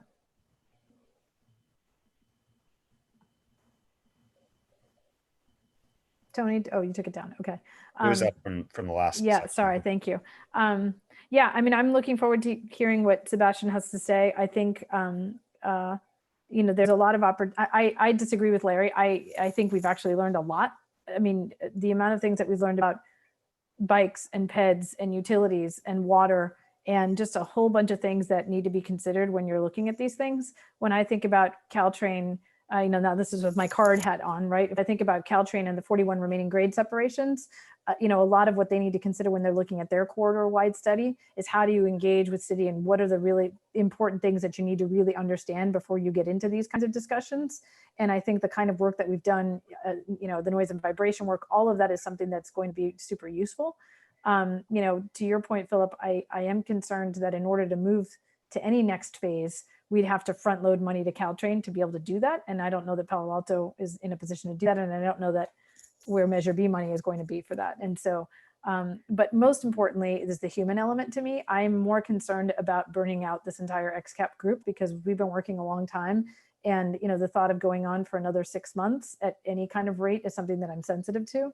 And if we risk losing lots of XCAP members and not having any report at all, I would rather have at least a summary report than no final recommendation versus driving us towards something where the committee collapses and we lose enough members where that becomes an issue. We've already sort of teetered on that edge considering how many folks have left. And the other part of me is thinking about the residents in my community. I think we've been pretty diligent, amazingly so, and Zoom has allowed us to have these great meetings and we've had more attendees, but I really worry about how tone deaf it is to be having these conversations given what's happening. And I wouldn't want to make any recommendations given the level of uncertainty on so many levels. If that's what the group ultimately feels like we should do, that'd be fine for me. But it is just something that it's why I kind of want to hear more about what's going on. And I'm also hesitant to have us spend a lot more money. I don't think the bike and PED designs are ready. But I also don't know that we should be spending a lot more money on them because I don't know that they're going to get any better at this phase unless we decide that's where we're going. And we can't know that unless we talk to Caltrain, and we can't, there's just a lot of, it's a big Gordian knot right now. So I think what this all means is that we should definitely agendize this for the next meeting because I don't think it's worth continuing on updating fact sheets and matrices and all sorts of things for town hall meetings if we are, as a group, potentially not all going to be around long enough to get to those, to past October. I just have to say one thing, Nadia, since you quoted me, but not correctly. Sorry, go ahead. That the committee members and collectively and have learned a great deal about this. But one way to make sure that that knowledge is passed on is to have it attached to recommendations. Just to write a report that says no recommendations, this is a prescription for being ignored. And so that's a way I think that will not pass our information on that we worked so hard to obtain. So yeah, sure, let's have a debate about it. But well, you hear where I am anyway. Okay. Yeah, I think what I meant was we can have recommendations, but what they might be is recommendations even to council to say, hey, look, we had to stop because we've been doing this for too long and there's too many questions. But if and when you pick this up, we'd like to point out the following. These are the areas that need help. So bike ped stuff needs help. Understanding where the criteria didn't match or wasn't clear enough or conflicted with the comprehensive plan, for example. The things that we probably would have we would get into if we were doing negotiations, those things were, or not deliberations, not negotiations. Those kinds of things could be things that would be in there. But I understand what you're saying. Phil, I saw your hand go up. Sorry, Philip, did you have something? Oh, I was just going to say, I'm sorry, Phil, I'll be really quick, but I was just going to say that I think, first of all, it would be a real shame for this group not to produce something. Because I think that if this group decided it was going to hibernate or something, I don't think you're going to get this group back together again. I mean, you've seen that you had dwindling numbers, and I think that's going to be a real challenge. So I think it'd be a shame if you don't produce something. I'm not saying what that needs to be, but I think something should be produced by this group, and I think you're really close to that. And the other thing I wanted to say is kind of tagging on to what Nadia just said. The next phase of this is likely going to be working with Caltrain to develop their corridor wide plans or program or whatever. And they really want to work with the cities on this. So I think it's going to be really, I think all of the work that this group has done is really, really important. And I guess I just want to emphasize that because I think that you've done a lot of work. So yeah, go ahead, Phil. Okay, so first, I always will defer to another guy named Phil. Not enough of us out there. Second, I had no idea that you're going to say what you just did, but sign me up for that work with Caltrain. I would really look forward to that. Third, I'd like to suggest that between Nadia's viewpoint and Larry's, there may be a way to thread the needle. I don't know, but I think Nadia expressed my concerns better than I ever could. And I still respect Larry. I have huge respect for the guy. And so I have to listen very carefully to what he says. That's why I'm suggesting we bring along some needles with us to the next meeting and try to thread them. Okay, thank you. I got to drop off soon to make dinner. Okay, Tony. So Nadia, can I come back to the... Oh, you muted yourself. Say that again. Oh. So I've forgotten what I wanted to say. No worries. We've reached that point in the meeting. Oh, I think. I remember. Sorry. I could say senior moment, but I won't. Yeah, exactly. So you have to make those slopes soft enough for me. But anyway, what I wanted to follow up on what Philip just said, and that is the section between the Menlo Park border and Embarcadero. Is there some? Are we going to follow what Caltrain wants to do, or do we have an input there? Or how is that study going, and how does it fold into our study, and how does it dovetail into what Caltrain is doing? Well, Caltrain's study is for the corridor, so it's not. I don't want to. So you were talking about a really specific segment. I think they're talking about corridor wide, how they want to do handle things, and some of that's going to get into things that potentially would be outcomes of the next phase of our project development. So, essentially, you see Mountain View is moving into the next phase of their project from where we are, or maybe you haven't heard that, but Mountain View is currently moving into their design phase, their environmental phase, which is the phase that would follow this. So Caltrain is not going to be preventing us from moving forward, but they are going to be working on kind of their plan for the entire corridor, which could incorporate potentially what their different allowances are for different things. It could resolve some of the issues. It could take actually a lot of the work that we've already done and apply it to their analysis. So it's really a to be seen, because it hasn't really started yet, or it's just barely getting started. I think they're just barely getting their consultants together to do this project. And my point is that we don't have any opinion on that corridor, on that section of our corridor. And do we need an opinion along with the other stuff that we're looking at? Along the other stuff, meaning Churchill, Embarcadero, Meadow and Charleston. But we don't know anything about Alto Avenue. Yeah, so for Palo Alto Avenue, is that what you're referring to? Yes. Yeah, I think that'll have to come at a later phase. So that's actually going to be tied to our downtown plan. So yeah, to answer your question, I don't know the answer. Yeah, Tony, when Caltrain comes, they can describe it more, but I think what I understood from listening to the meetings that Sebastian has presented at, they're still defining the scope of what their 2-year corridor study is going to be. So they're not even at the point of telling us, well, when could they interface with us on any particular things, because they haven't even figured out what are going to be the limits of their entire process. And that could include things like, what order do grade separations get built? Or most importantly, how do these things get funded? I know one of the main things that they're looking at is, if you put multiple projects together and you seek federal funding in that way, you have a much higher shot than just trying to fund, a one-off of Churchill, or even Churchill, Meadow, and Charleston together. That's just not as sexy from a funding perspective as if you had 3 or 4 cities together. So those are the kinds of things that they're looking at. They're looking at really high level, but when Caltrain comes on the 8th, we can certainly get more clarity. And one thing that the committee might consider is, if we end up doing a report of where we got to, if we have very specific suggestions for things that would have been helpful from Caltrain or could be helpful to us going forward, what would those be? And that would be a good place to enumerate those and hope that Caltrain then leverages that. So thank you. Yep, you're exactly right with where Caltrain is at in this process. They are really, really just barely scratching the surface on this. Mm-hmm. Okay, great. Well, with that, I think we have made it through everything. Ex-cappers, be on the lookout for an email about our July 1st meeting. I'm going to get together with staff and with Larry, and we'll figure out exactly what's happening. And I did want to remind everybody that for those of you following the sausage making, the city council meeting on June 23rd, we'll have the AECom contract amendment. And I think, Philip, the packet comes out this week, right? Thursday, Friday? I don't remember. Yeah, I believe it should be coming out any second now. I saw the draft agendas up there. I'm not sure why.